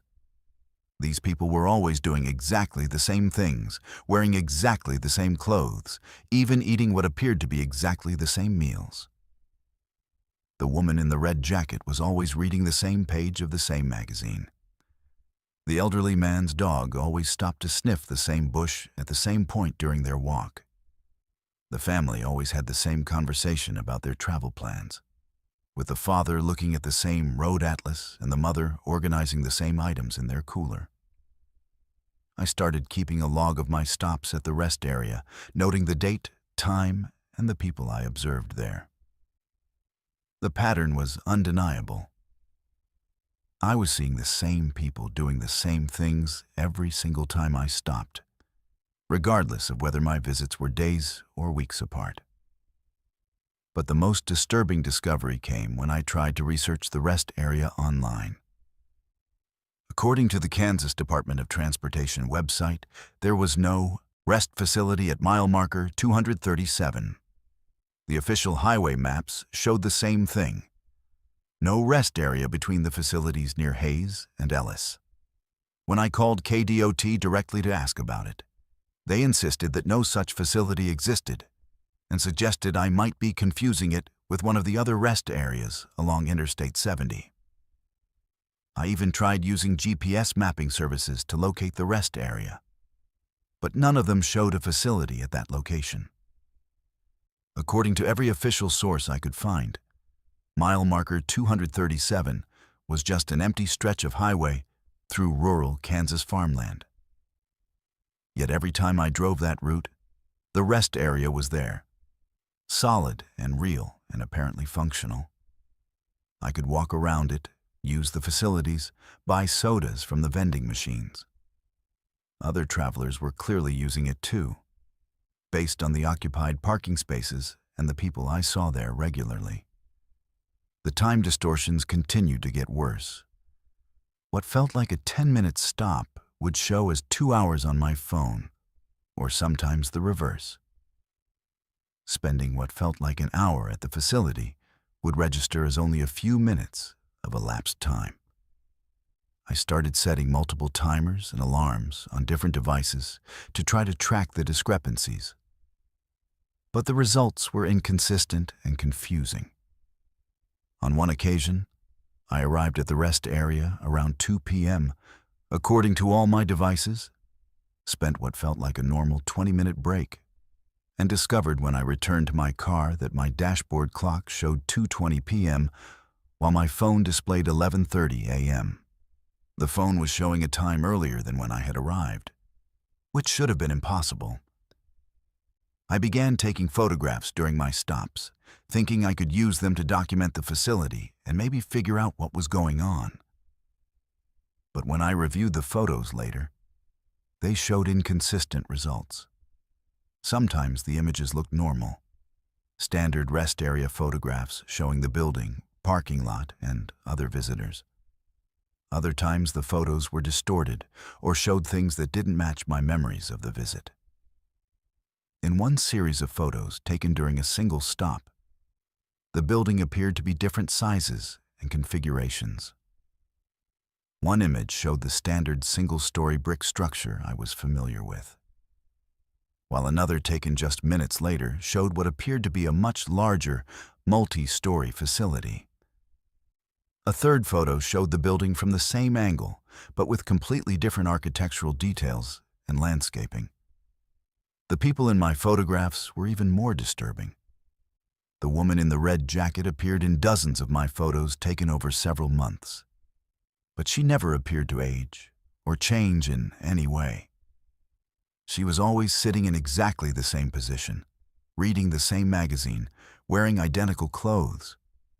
Even more strangely, in some photos she appeared solid and normal, while in others she seemed translucent or partially faded, like a double-exposed image.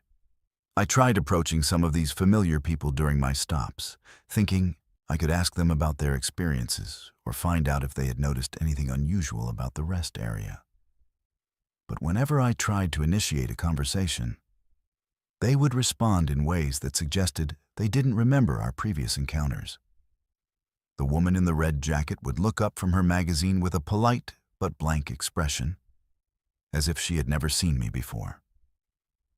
The elderly man walking his dog would nod and smile, but give no indication that we had crossed paths dozens of times before. More troubling was their behavior when I tried to engage them in any meaningful conversation. They would respond to simple pleasantries and basic questions. But if I asked anything specific about their travel plans, where they were coming from, or how often they used this rest area, their responses became vague and repetitive. It was like talking to actors who had learned their lines for casual small talk but couldn't improvise beyond their scripted interactions. The breaking point came during a stop in November 2024. I had arrived at the rest area around dusk, and as I was walking back to my car after using the facilities, I noticed something that made my blood run cold. Parked in the same space where I always saw the pickup truck was my own car, the exact same make, model, color, and license plate number as the vehicle I was walking toward. I stood there for several minutes, looking back and forth between the two identical cars, trying to process what I was seeing. Both vehicles were perfect duplicates, right down to the small dent in the rear bumper and the faded parking permit hanging from the rearview mirror. I checked my key fob, and it unlocked both cars simultaneously. I got in what I thought was my car and drove away as quickly as possible. But the experience left me deeply shaken. When I looked in my rearview mirror as I was leaving the rest area, I could see the duplicate vehicle still parked there, exactly where I had found it. Since then, I've tried avoiding the rest area at mile marker 237, but it's not always possible. Sometimes when I'm driving that route, I find myself pulling into the facility without consciously deciding to stop, as if my car is following some kind of predetermined path.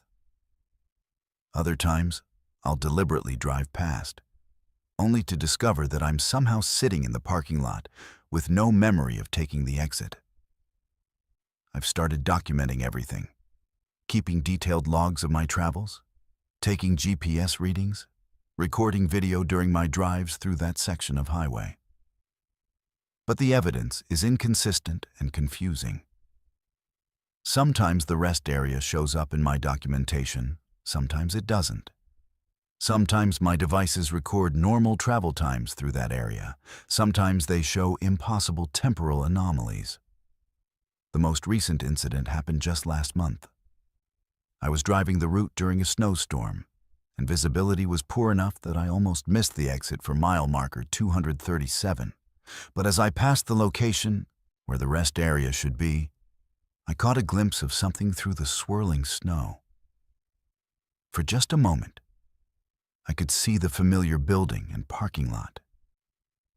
But they appeared to be overlaid with images of empty farmland, like two photographs printed on top of each other. I pulled over at the next exit and called my wife, trying to explain what I'd been experiencing over the past year. She listened patiently, but suggested I should see a doctor, maybe get checked for stress or fatigue-related issues. She's probably right. But I know what I've seen and experienced. I still drive I-70 through Kansas regularly for work, and the rest area is still there at mile marker 237. I still see the same people doing the same things, and I still experience the time distortions and impossible coincidences. I've learned to expect it now, but I haven't learned to understand it. Sometimes I wonder if I'm trapped in the same kind of loop as the other people I see there. endlessly repeating the same actions, the same conversations, the same routine stops along a highway that exists in some space between reality and something else entirely. My name is Jessica, and I've always considered myself a pretty independent person. At 24, I'd driven cross-country by myself twice, backpacked through Europe alone for 3 months, and never really felt unsafe or vulnerable in unfamiliar situations. I pride myself on being smart about personal safety and trusting my instincts when something doesn't feel right. But what happened to me at a rest stop in West Texas taught me that sometimes even the most careful precautions aren't enough. This was back in August of 2023, when I was driving from Los Angeles back to my hometown in North Carolina after finishing graduate school at UCLA. I decided to make the drive alone as a kind of personal celebration, a solo road trip to mark the transition between my student years and starting my career. I'd planned the route carefully, booking hotels in advance and timing my drives to avoid being on the road late at night in unfamiliar areas. But sometimes plans don't work out the way you expect them to. I'd gotten a late start leaving El Paso that morning due to car trouble, a slow leak in one of my tires that required a stop at a service station and a longer than expected wait for repairs. By the time I was back on I-10 heading east, it was already past noon, and I knew I'd be driving later into the evening than I'd originally planned. The drive across West Texas is long and monotonous under the best circumstances, but doing it alone with the pressure of making up lost time made it even more tedious. Mile after mile of empty desert landscape, broken up only by the occasional truck stop or tiny town. The sun was setting by the time I reached the stretch between Fort Stockton and Junction, and I was starting to feel the fatigue that comes from driving all day. Around 10 p.m., I realized I desperately needed a break. I'd been pushing myself to make good time, surviving on gas station coffee and energy bars. But my concentration was starting to slip, and I was having trouble staying focused on the road. When I saw signs for a 24-hour rest stop ahead, I decided it would be smart to pull over, stretch my legs, grab some proper food, and maybe take a short nap in my car before continuing. The rest stop was one of those larger commercial facilities that catered to long-haul truckers as well as regular travelers. Multiple buildings with a restaurant, convenience store, fuel pumps, and shower facilities. There were quite a few vehicles in the parking lot despite the late hour, which made me feel safer about stopping. Plenty of people around, well-lit area, and the kind of busy, commercial atmosphere that usually discourages trouble. I parked near the main building and went inside to use the restroom and buy some real food. The convenience store was typical for this type of facility.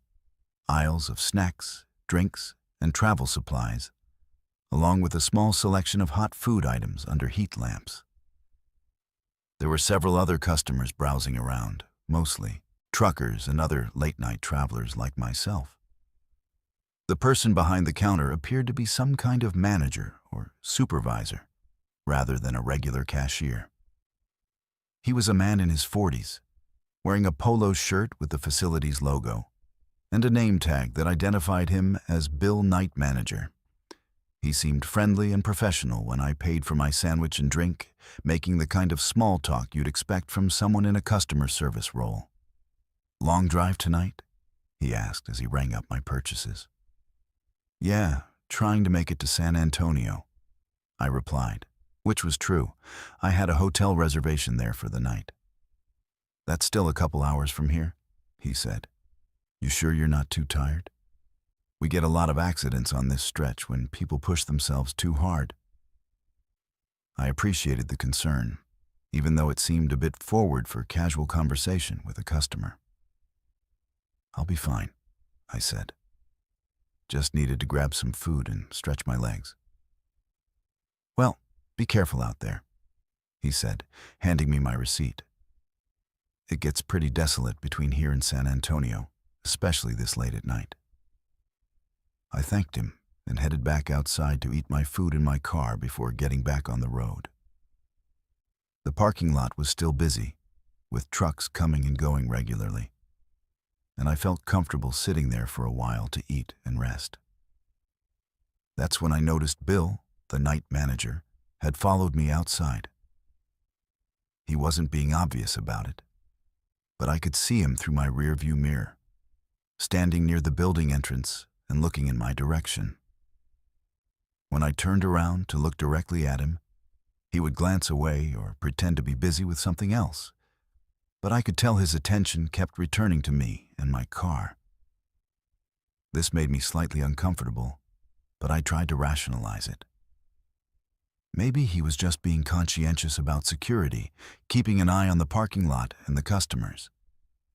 Maybe he'd had problems with people loitering or causing trouble, and he was just making sure everything stayed peaceful. But as I continued eating, I noticed he was gradually moving closer to my car. Not in a direct line, but in a casual, wandering pattern that slowly brought him nearer to where I was parked. He would stop and talk to truckers, or appear to check on something near the fuel pumps, but always in a way that brought him a few steps closer to my location. I finished my food quickly and decided it was time to get back on the road. But when I tried to start my car, nothing happened. The engine turned over normally, but it wouldn't catch and start running. I tried several times, but got the same result. The starter was working, but the engine wouldn't fire. That's when Bill appeared at my driver's side window. "Having some trouble?" he asked with what seemed like genuine concern. I rolled down the window part way. "The engine won't start," I said. "It was running fine when I got here." "Pop the hood," he said. "Let me take a look. I know a bit about cars." I hesitated for a moment, but I was genuinely stuck and needed help. I pulled the hood release and got out of the car to watch as he examined the engine bay with a small flashlight. "I think I see the problem," he said after a few minutes. "Looks like your battery cable came loose. Probably just vibrated loose from all the highway driving." He showed me what he was talking about, pointing to a cable that had apparently disconnected from the battery terminal. It seemed plausible. These things happen, especially on older cars like mine. "I can fix this for you," he said, pulling some tools from his pocket. "Just take a minute to tighten it back up." While he worked on the car, he started asking questions that made me increasingly uncomfortable. "So, you're driving to San Antonio tonight?" he asked. "You got family there?" "Just passing through," I said vaguely. "Long trip by yourself," he commented. "You must be pretty brave, driving alone through this part of Texas. Not many young ladies would attempt that." There was something about the way he said, "young ladies," that set off alarm bells in my head. The tone was condescending and slightly predatory, like he was commenting on my vulnerability rather than expressing admiration for my independence. "Where did you say you were coming from?" he continued as he worked. "I didn't say," I replied, trying to keep my voice polite but firm. "California plates," he observed, glancing at my license plate. "Long way from home. You got somewhere to stay tonight, or are you planning to drive straight through?" I didn't answer this question. Something about his persistence in asking personal details about my travel plans was making me very nervous. These weren't the kind of casual questions you'd expect from someone just making conversation while helping with car trouble. "There," he said, straightening up and closing the hood. "That should do it. Try starting her up now." I got back in the car and turned the key. The engine started immediately, running smoothly as if there had never been any problem at all. "Thank you so much," I said through the partially open window. "I really appreciate the help." "No problem at all," he replied. But instead of stepping back to let me leave, he moved closer to the car. You know, I'm a little concerned about you driving alone this late at night. This stretch of highway can be dangerous for a young woman by herself. I'll be fine, I said, putting the car in reverse. Thanks again for your help. But he didn't move away from the car. Instead, he leaned down closer to my window, close enough that I could smell coffee and cigarettes on his breath. The thing is, he said, his voice taking on a different tone, less helpful, more insistent. I've been watching you since you got here, and I can tell you're nervous. Maybe a little scared. That's not safe when you're driving alone at night. I felt a chill run down my spine. I need to get going, I said firmly, hoping he would take the hint and step away from the car. You know what I think? He continued, completely ignoring my attempt to end the conversation. I think you should stay here tonight. We've got a driver's lounge with cots, real secure, and I could keep an eye on you, make sure nothing happens. The way he said, keep an eye on you, made my skin crawl. This was definitely not a genuine offer of assistance. This was something else entirely. That's very kind. But I really need to go, I said, my voice getting sharper with anxiety. The thing is, he said. Now his tone was becoming openly threatening. I don't think your car is going to make it very far. That battery cable I fixed? It's going to come loose again real soon. Probably within the next few miles. I stared at him through the window, finally understanding what was happening. He hadn't fixed a loose battery cable. He had disconnected it in the first place. He had deliberately sabotaged my car to create a situation where I would need his help. And now he was threatening to do it again if I didn't comply with his suggestions. I know this area real well, he continued, his hand resting on the roof of my car in a way that made it clear he could prevent me from leaving if he wanted to. Real isolated between here and the next town. If your car breaks down out there, it could be hours before anyone finds you. Dangerous things can happen to a young woman stranded alone on a dark highway. I realized I was in serious trouble. This man had disabled my car, lured me into a vulnerable situation, and was now making it clear that he had no intention of letting me leave safely. The parking lot that had seemed so busy and safe when I arrived now felt isolated and threatening. The other customers and truckers were far away, focused on their own business, and unlikely to notice or intervene in what appeared to be a casual conversation between a helpful manager and a customer. I made a split-second decision. Instead of trying to argue or negotiate with him, I gunned the engine and backed up quickly, forcing him to jump away from the car to avoid being hit. I threw the transmission into drive and floored the accelerator, heading for the parking lot exit as fast as I could safely manage. In my rearview mirror, I could see him standing in the parking lot, watching me leave. He wasn't running after me or showing any sign of panic or surprise.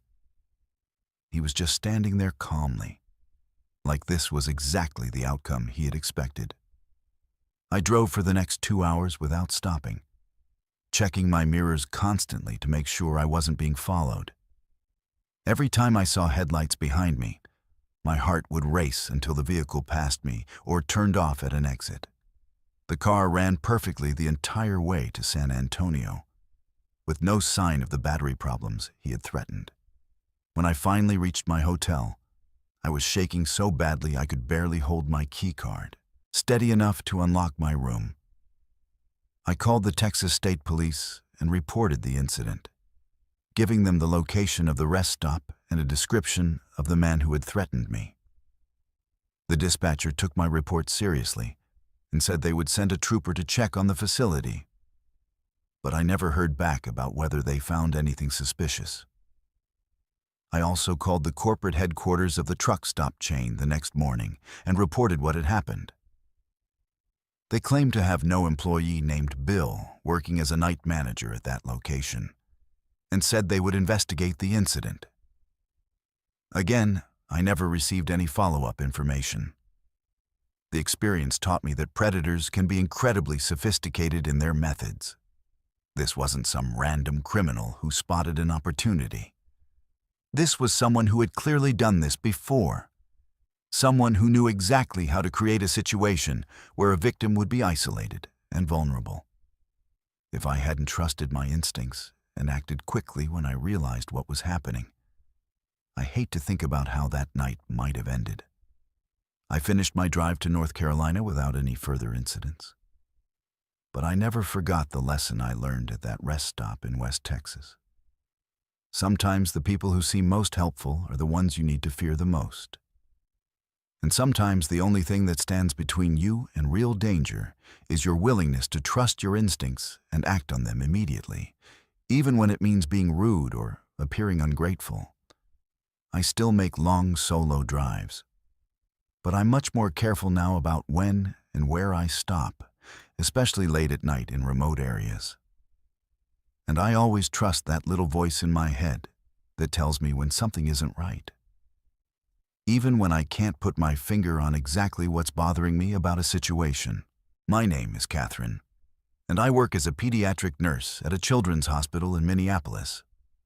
My job has taught me to be observant and detail-oriented, especially when it comes to families and children.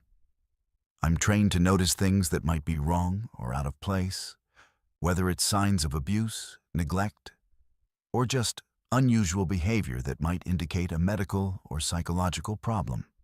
That training is probably why I paid such close attention to what happened at a rest stop in South Dakota during the summer of 2022, and why I'm still haunted by what I witnessed there. My husband Mark and I were taking our twin 8-year-old boys, Connor and Tyler, on a vacation to see Mount Rushmore in the Badlands. We'd planned the trip as a long weekend getaway, driving from Minneapolis to Rapid City and spending 3 days exploring the Black Hills region. It was the kind of family adventure we'd been looking forward to all summer, and the boys were excited about seeing the famous monuments and learning about Native American history. We left Minneapolis early on a Friday morning in July, planning to make the drive in one day with a few stops along the way to break up the long hours in the car. The weather was perfect for road tripping. Sunny and warm, but not too hot, with clear skies stretching endlessly over the prairie landscape. Traffic was light on I-90 westbound, and we were making good time through southern Minnesota and into South Dakota. Around noon, we stopped for lunch at a large, well-maintained rest area near Mitchell, South Dakota. It was one of those newer facilities that South Dakota has built specifically to accommodate tourist traffic. Spacious parking areas, modern restrooms, picnic pavilions, and informational displays about local attractions. The place was busy with other families and travelers, which created a pleasant, festive atmosphere that reminded me why I love summer road trips. We found a picnic table in partial shade and unpacked the lunch we'd brought from home. Sandwiches, fruit, chips, and juice boxes for the boys. Connor and Tyler were getting antsy from being in the car for several hours, so we let them run around and explore the playground equipment while Mark and I relaxed and enjoyed the break from driving. That's when I noticed the other family. They had arrived shortly after us in a white minivan with Iowa plates, and they were setting up at a picnic table about 50 feet away from ours. There was a father who appeared to be in his late 30s, a mother who looked to be roughly the same age, and 2 children. A boy who seemed to be around 10 years old, and a girl who looked to be maybe 6 or 7. At first, they seemed like a completely normal family doing exactly what we were doing, stopping for lunch and letting their kids burn off some energy during a long drive. The father was unpacking food from a cooler, while the mother was organizing napkins and drinks. The children were standing nearby, waiting patiently for their parents to get everything ready. But something about the scene caught my attention and held it. Maybe it was my professional training kicking in, or maybe it was just parental instinct. But there was something about this family that didn't feel quite right. The children were too still, too quiet, too perfectly well behaved. In my experience, kids who have been cooped up in a car for hours are usually bouncing off the walls when they get a chance to run around. But these children were standing in place like little soldiers waiting for orders. The parents weren't talking to each other or to their children, which also seemed unusual for a family on vacation. Most families I see at rest stops are chattering excitedly about their destination, making plans for the rest of their drive, or dealing with the typical minor crises that come with traveling with kids. Bathroom breaks, spilled drinks, arguments about seating arrangements in the car. But this family was conducting their lunch stop in complete silence. I watched them discreetly while Mark and I ate our own lunch and kept an eye on our boys. The father would place items on the picnic table in a very organized, methodical way.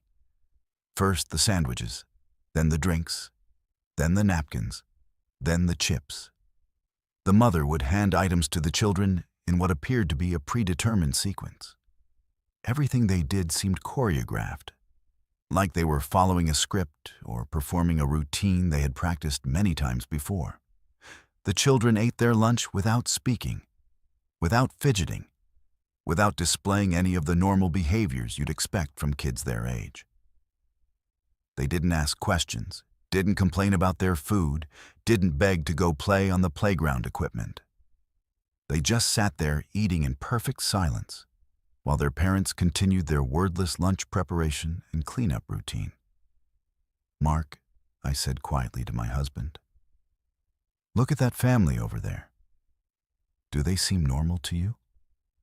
Mark glanced over at the family I was indicating, observed them for a minute, then shrugged. "They seem fine to me. Maybe they're just tired from driving. Or maybe the kids are really well disciplined." But I couldn't shake the feeling that something was wrong. In 15 years of working with children and families, I developed a pretty good sense for when family dynamics are healthy and normal versus when something troubling is going on beneath the surface. This family set off every instinctive alarm I had. I continued watching them as we finished our own lunch and started packing up our picnic supplies. The other family completed their meal and began cleaning up with the same methodical precision they had shown during setup. The father packed the cooler while the mother disposed of trash and wiped down the table. The children stood quietly beside the picnic table, waiting for their parents to finish. Then they started walking toward the main rest stop building. This should have been completely normal. Families use rest stop facilities all the time for bathroom breaks, to buy snacks, to stretch their legs, and look at tourist information. But something about the way this family moved bothered me intensely. They walked in a perfectly straight line with the father in front, followed by the mother, then the two children. Their spacing was exactly even, their pace was identical, and none of them looked around or deviated from their path in any way. It reminded me of a military formation or a funeral procession. Formal, rigid, and completely unnatural for a family with young children. I found myself getting up from our picnic table and following them at a distance, telling Mark I wanted to use the restroom before we got back on the road. But really, I was compelled to keep watching this family because everything about their behavior was triggering my professional instincts about situations where children might be in danger. I watched them walk across the parking lot, maintaining their perfect formation, heading directly toward the main building that housed the restrooms and visitor information center. They never wavered from their straight-line path, never paused to look at anything, never interacted with each other or with any of the other people in the area. But here's the thing that still gives me nightmares. They never made it to the building. I was maybe 30 feet behind them, walking at a normal pace while they maintained their mechanical march toward the facilities. There were dozens of other people in the area, families with children, elderly couples, truckers, tourists, all moving around the rest stop in the typical casual patterns you'd expect. The parking lot was busy, but not crowded, and visibility was excellent under the bright afternoon sun. The family was about 20 feet from the entrance to the main building when they simply vanished. I don't mean they went inside the building or walked around to a different entrance or got distracted and changed direction. I mean they disappeared completely, instantaneously in broad daylight, with clear lines of sight in all directions. 1 second I could see all 4 of them walking in their rigid formation toward the building entrance. I blinked, and they were gone. Not inside the building, not behind another vehicle, not around a corner. Completely gone, as if they had never existed at all. I stood there in shock for several minutes, looking around frantically for any sign of where they could have gone. I walked to the building entrance and looked inside. They weren't there. I circled the entire building, checking all the other entrances and exits. No sign of them. I even went back to the picnic area where they had been eating lunch, thinking maybe I had somehow gotten confused and they had returned to their table. But their white minivan was still parked where they had left it, and there was no trace of them anywhere. By this time, Mark had noticed that I'd been gone for a while and had come looking for me with Connor and Tyler in tow.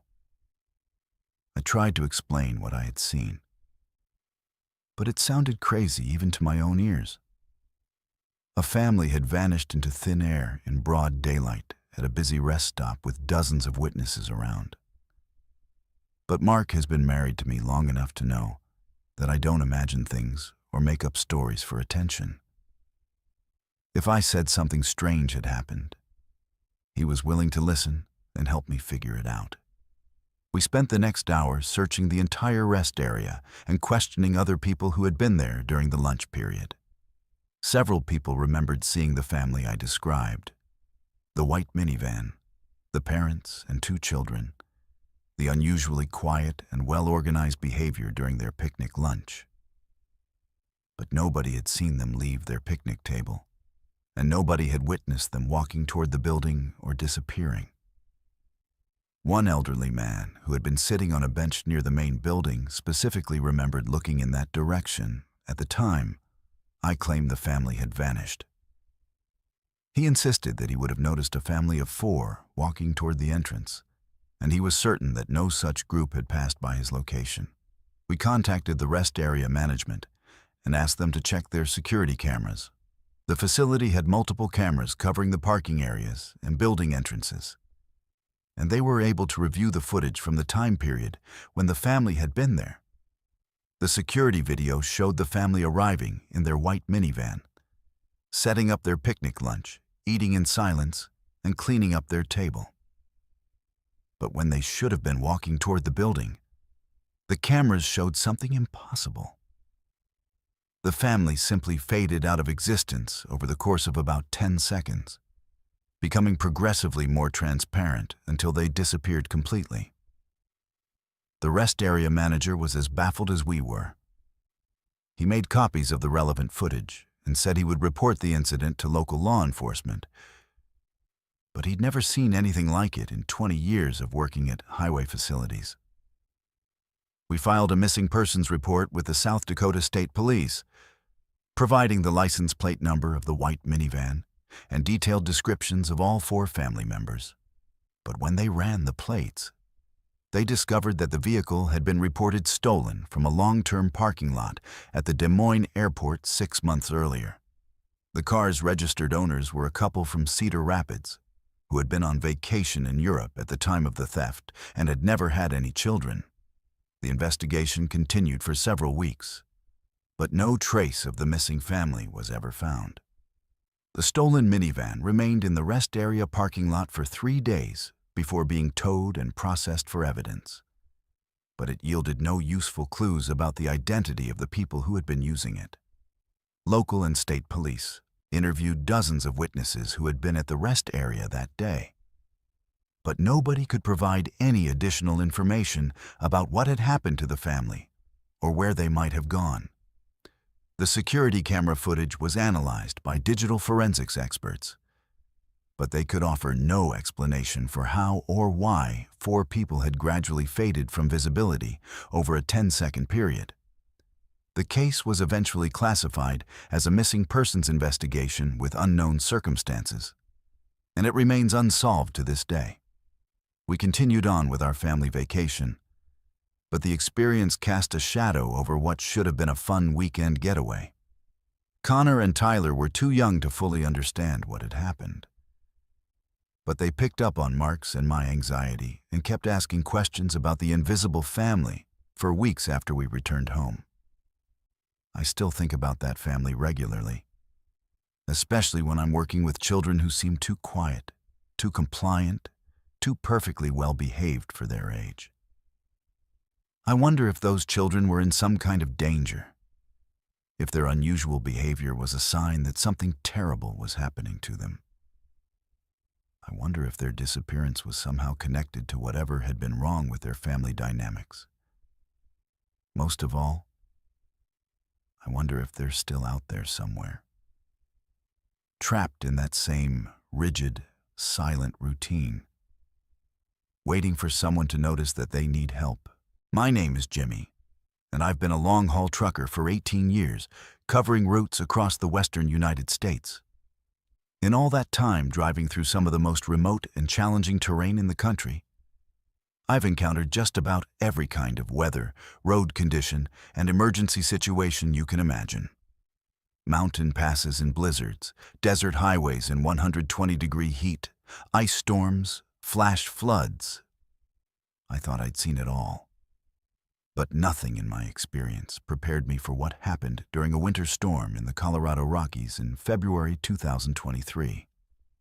I was hauling a load of electronics from Denver to Salt Lake City, taking Highway 6 through the mountains because I-70 was closed due to avalanche danger.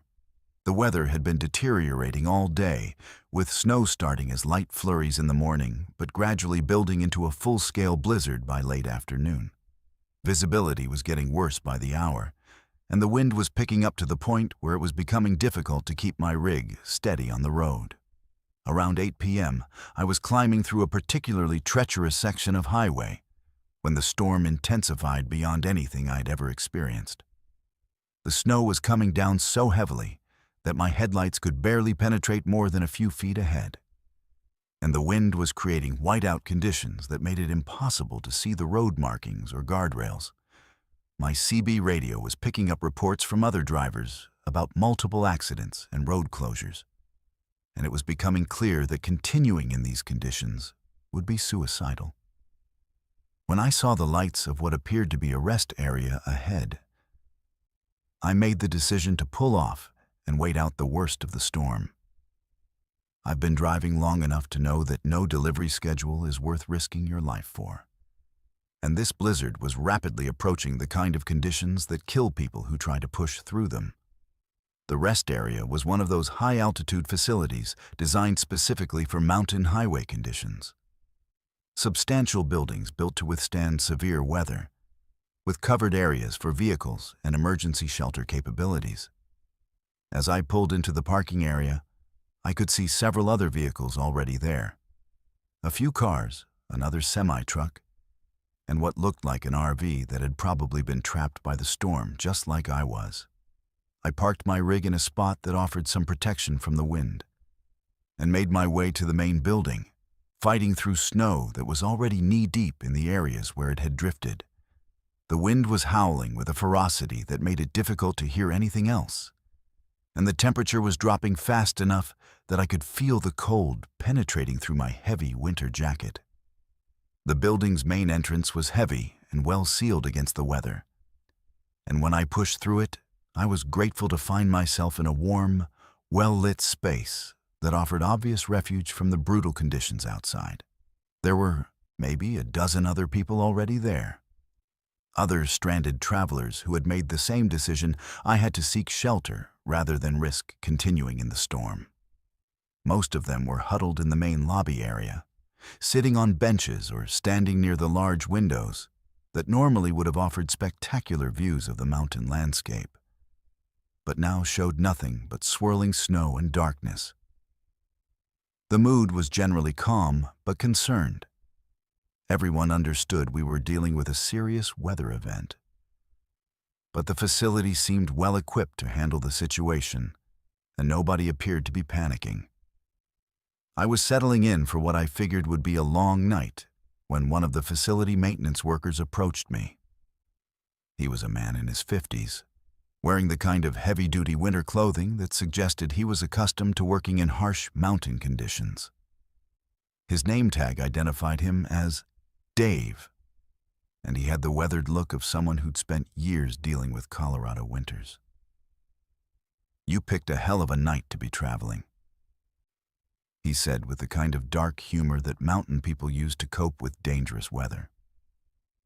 "Tell me about it," I replied. "Any idea how long this is supposed to last?" "Weather Service is saying it could go on for another 12 to 15 hours, he said, shaking his head. "This is one of the worst storms we've seen in years. You folks are going to be here for a while." He paused and looked around at the growing number of stranded travelers filling up the main lobby area. "Actually," he continued, "if you're interested, I can show you to a warmer area downstairs. It's not open to the public normally, but we use it for situations like this, when we've got a lot of people who need to stay overnight." The offer sounded reasonable, and the main lobby was getting pretty crowded and noisy with all the stranded travelers. The idea of a quieter, warmer space to wait out the storm was definitely appealing. "That would be great," I said. "Lead the way." Dave led me to a door marked "Authorized Personnel Only" that I hadn't noticed before, tucked away in an alcove near the restrooms. He produced a set of keys and unlocked it, revealing a staircase that descended into what appeared to be a basement level of the facility. "We don't usually bring people down here," he explained as we walked down the concrete steps. "But this storm is exceptional circumstances. The heating system works better down here, and there are some cots and chairs if you want to try to get some sleep." The basement level was indeed warmer than the main lobby, and it was laid out differently than I'd expected. Instead of the utilitarian basement space I'd anticipated, it was more like a series of connected rooms with finished walls, carpeting, and comfortable lighting. Dave led me through what appeared to be a common area with chairs and tables, then down a corridor lined with doors. "Storage areas mostly," he explained when he noticed me, looking at the doors. "We keep supplies, emergency equipment, that sort of thing." But as we walked deeper into the underground area, I started noticing things that didn't seem consistent with a typical rest area storage facility. Some of the doors had small windows, and when I glanced through them, I could see what appeared to be furnished rooms, not storage areas, but spaces that looked like they were designed for people to occupy. One room contained several beds with neat white linens. Another had comfortable chairs arranged in a circle like a therapy group setting. A third appeared to be set up like a small office with a desk, filing cabinets, and computer equipment. "What exactly is all this?" I asked Dave. "Oh, we use these for different purposes," he said vaguely. "Sometimes we get travelers who need medical attention, or families with small children who need a quiet place to rest. The state gives us funding to provide enhanced services during emergency situations." His explanation sounded reasonable enough, but something about the setup was making me increasingly uncomfortable. The rooms we were passing were too well appointed, too permanent-looking to be simple emergency shelters. They looked like they were designed for extended occupancy rather than temporary storm refuge. We continued walking down the corridor, passing more doors, more rooms that I could glimpse through small windows.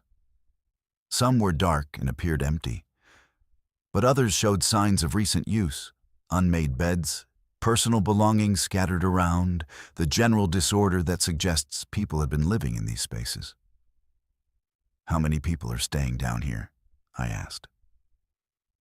"Oh, we've got space for quite a few," Dave replied, but he didn't give me a specific number.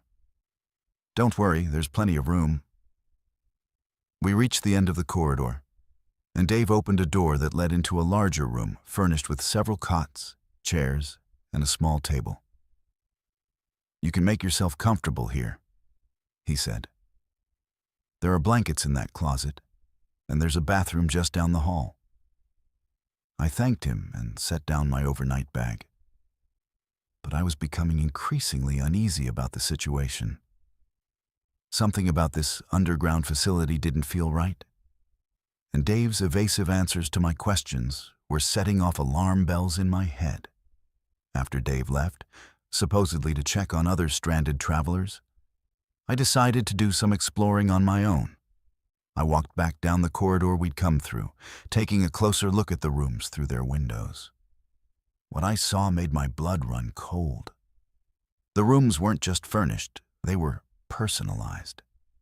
Some contained family photographs, children's toys, clothing hung in closets, and other personal belongings that suggested people had been living in these spaces for extended periods. This wasn't an emergency shelter operation. It was something else entirely. In one room, I could see suitcases and travel bags stacked neatly against one wall, with license plates from different states mounted on the wall like trophies. Another room contained what appeared to be driver's licenses, credit cards, and other identification documents arranged in clear plastic sleeves like a collection. I tried the handle on one of the doors and found it unlocked. Inside, the room was set up like a small apartment with a bed, dresser, small refrigerator, and television.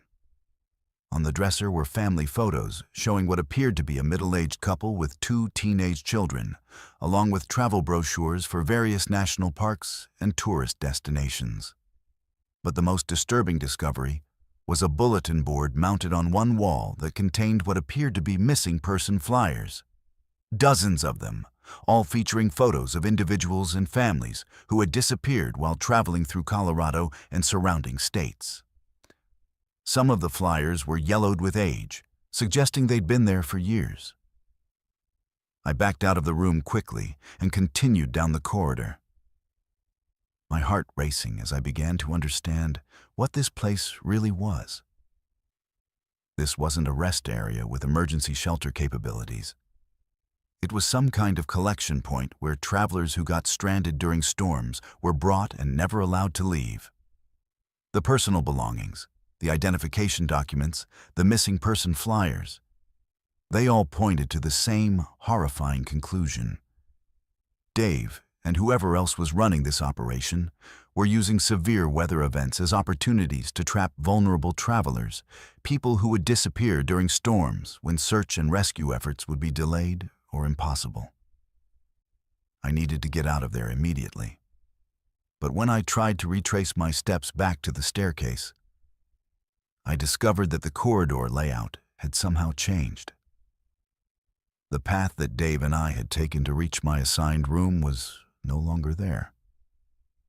Instead, I found myself in a section of the underground facility that I hadn't seen before. With different rooms and different corridors branching off, it's in directions that didn't make sense based on my memory of the building's layout.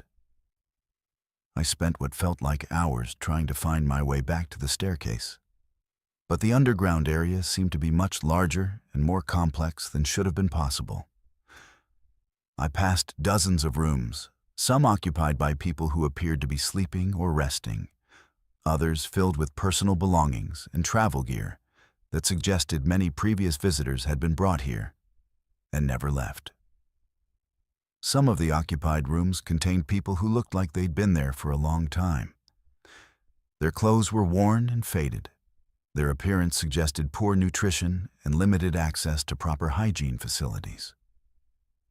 When I tried to communicate with them through the windows, they either didn't respond or gave me blank, vacant stares that suggested psychological trauma or medication. Finally, after what my watch showed as nearly 6 hours underground, I found a different staircase that led up to what appeared to be a mechanical room, filled with heating and electrical equipment. From there, I was able to find a service entrance that led outside into the still raging blizzard. The cold hit me like a physical blow. But I preferred the deadly mountain storm to whatever was happening in that underground facility. I fought my way through the deep snow to where I'd parked my truck, started the engine, and began the dangerous process of getting back onto the highway despite the continuing whiteout conditions. I drove for 3 hours through some of the worst weather I've ever experienced, barely able to see the road and stopping frequently to clear ice from my windshield. But eventually, the storm began to clear, and I was able to make it to a truck stop in Grand Junction where I called the Colorado State Police and tried to report what I'd discovered. The dispatcher listened to my story, but seemed skeptical about the details.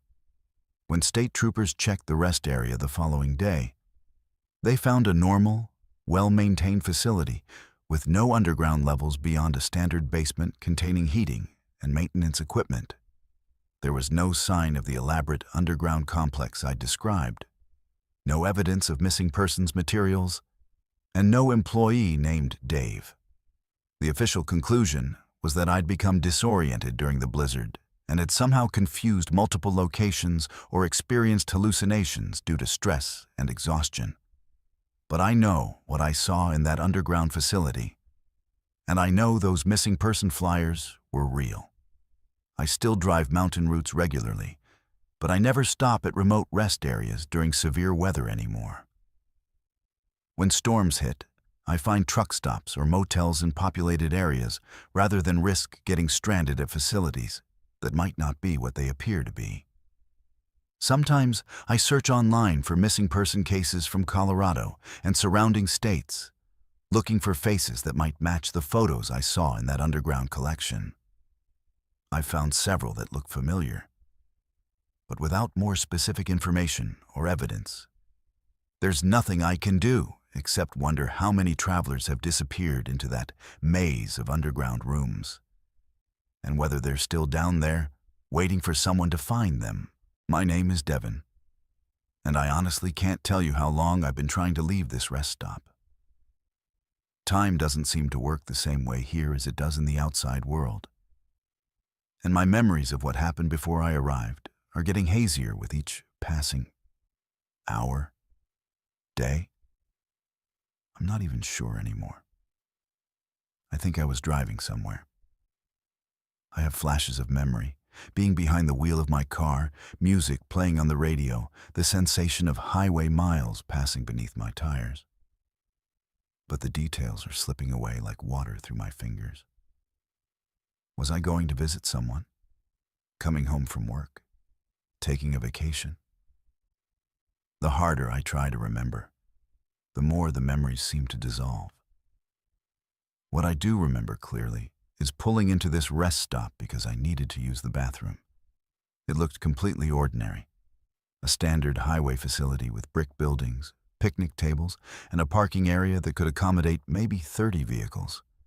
Nothing unusual, nothing that would have given me any reason to be cautious or concerned.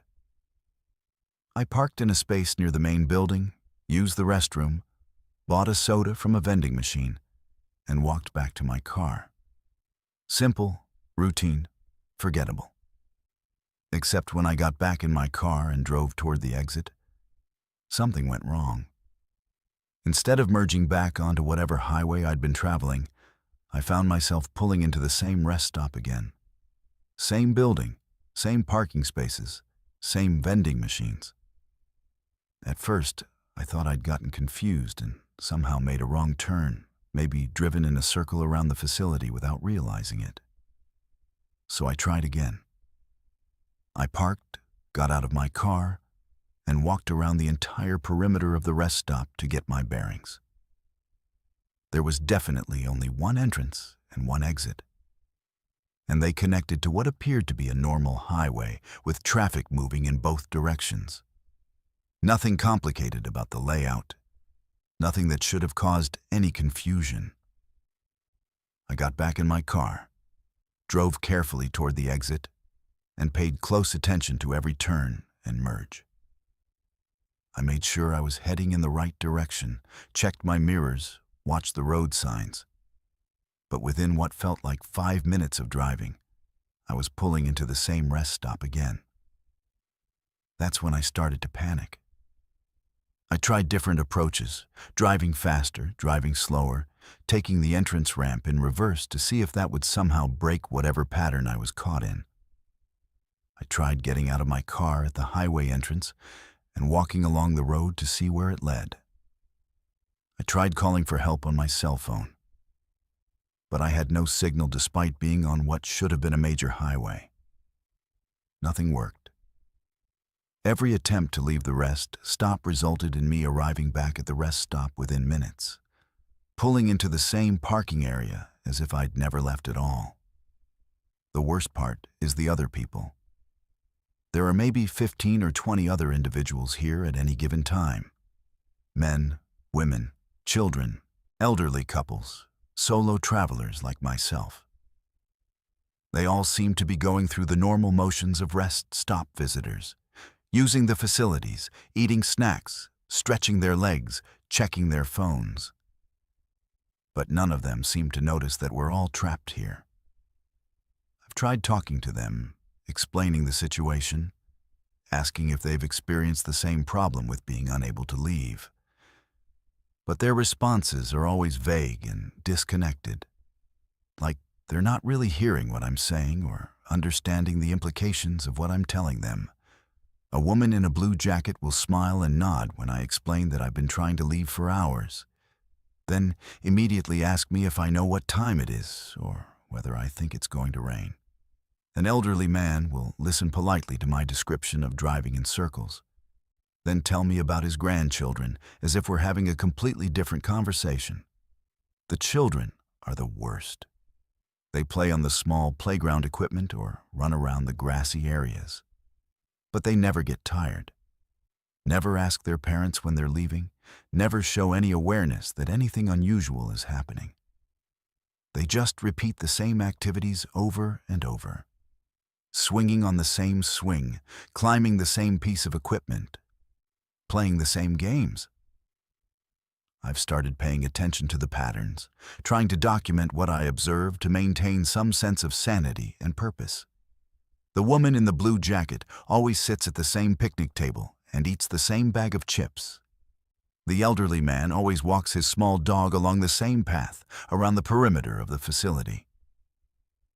A family with teenage children always has the same conversation about their travel plans while looking at the same road atlas. The repetition is exact, mechanical, like watching a video loop play over and over again. These people aren't just trapped here like I am. They're stuck repeating the same actions, the same conversations, the same behaviors, without any awareness that they've done it all before. I've tried disrupting their patterns, inserting myself into their routines to see if I can break the cycle. I'll sit at the woman's picnic table before she gets there, or I'll stand in the path where the elderly man walks his dog. But they simply adjust around me, as if I'm not there, finding new ways to complete their predetermined actions while maintaining the same essential behaviors. My car is always parked in the same spot when I return from my failed escape attempts, even though I remember parking it in different locations. My fuel gauge always shows the same level. My odometer never changes. My clock displays times that don't seem to follow any logical sequence. Sometimes it shows morning, sometimes afternoon, sometimes evening. But the lighting and weather never change to match. I've explored every inch of this rest stop looking for clues, answers, or escape routes. The building interiors are always the same. Clean restrooms, functioning, vending machines, informational displays about local attractions and highway conditions. But when I read the displays carefully, the information doesn't make sense. The text describes places that don't exist, highways with impossible route numbers, and historical events that I'm sure never happened. There's a bulletin board near the entrance with community announcements and local information, but the content changes in ways that don't follow any pattern I can understand. Sometimes there are flyers for missing persons, sometimes job listings for positions that don't seem real, sometimes event announcements for activities that are supposedly happening right now in multiple different time periods. I found a flyer for a missing person that looked familiar, and when I studied it more closely, I realized it was me. My own photograph, my own name, my own description. According to the flyer, I disappeared 3 months ago while traveling through this area. But that can't be right, because I only arrived here. How long ago? Hours? Days? The more I try to calculate how much time has passed, the more confused I become. There are other missing person flyers too, featuring people I recognize from the rest stop. The woman in the blue jacket, the elderly man with the dog, several members of the family with teenagers. All reported missing at different times over the past several years, all last seen in this general area. I think we're all trapped here together, caught in some kind of temporal loop that prevents us from leaving or even fully understanding our situation. The others have been here longer than I have, and the repetitive behavior patterns seem to be a side effect of extended exposure to whatever is keeping us here. They've lost their awareness of the loop, their memory of their previous lives, their ability to recognize that anything is wrong. I can feel it happening to me too. Each cycle through the loop, my memories from before arriving here become a little fainter, a little less detailed. My sense of urgency about escaping diminishes slightly each time I fail to find a way out. The bizarre situation starts to feel more normal, more acceptable, more like just the way things are rather than a problem that needs to be solved. Sometimes I catch myself going through the same motions as the other trapped people, sitting at the same picnic table, walking the same paths, having the same thoughts in the same sequence. When I realize what's happening, I can break out of the pattern temporarily, but it takes more effort each time, and the patterns become more compelling with each repetition. I'm writing this down while I still remember who I am and why I need to escape, but I can feel my grip on reality loosening with each loop. Soon, I'll probably join the others in their mindless repetition, going through the motions of being a rest stop visitor without any memory of my previous life or awareness that I'm trapped. If you're reading this somehow, if this account survives when I don't, please remember that we're here. We're real people who had lives and families and dreams before we got caught in this place. We didn't choose to disappear, and we don't deserve to be forgotten. Don't stop at rest areas alone, especially in remote areas or during unusual circumstances. Don't ignore the feeling that something isn't right about a place or situation.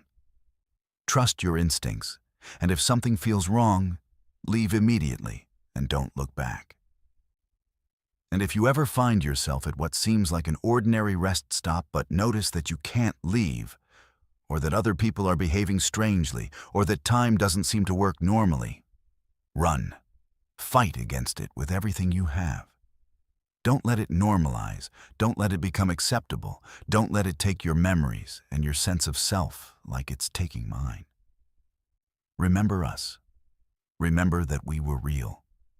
And whatever you do, don't let yourself become another missing person flyer on a bulletin board that no one will ever read. Have you ever experienced something unexplainable at a rest stop during your travels? Has a routine pit stop ever turned into something that still haunts you years later? I want to hear from you. Share your story in the comments below. Whether it's a strange encounter with other travelers, an unexplained disappearance you witnessed, or a facility that didn't seem quite right, your experience could help other travelers stay safe.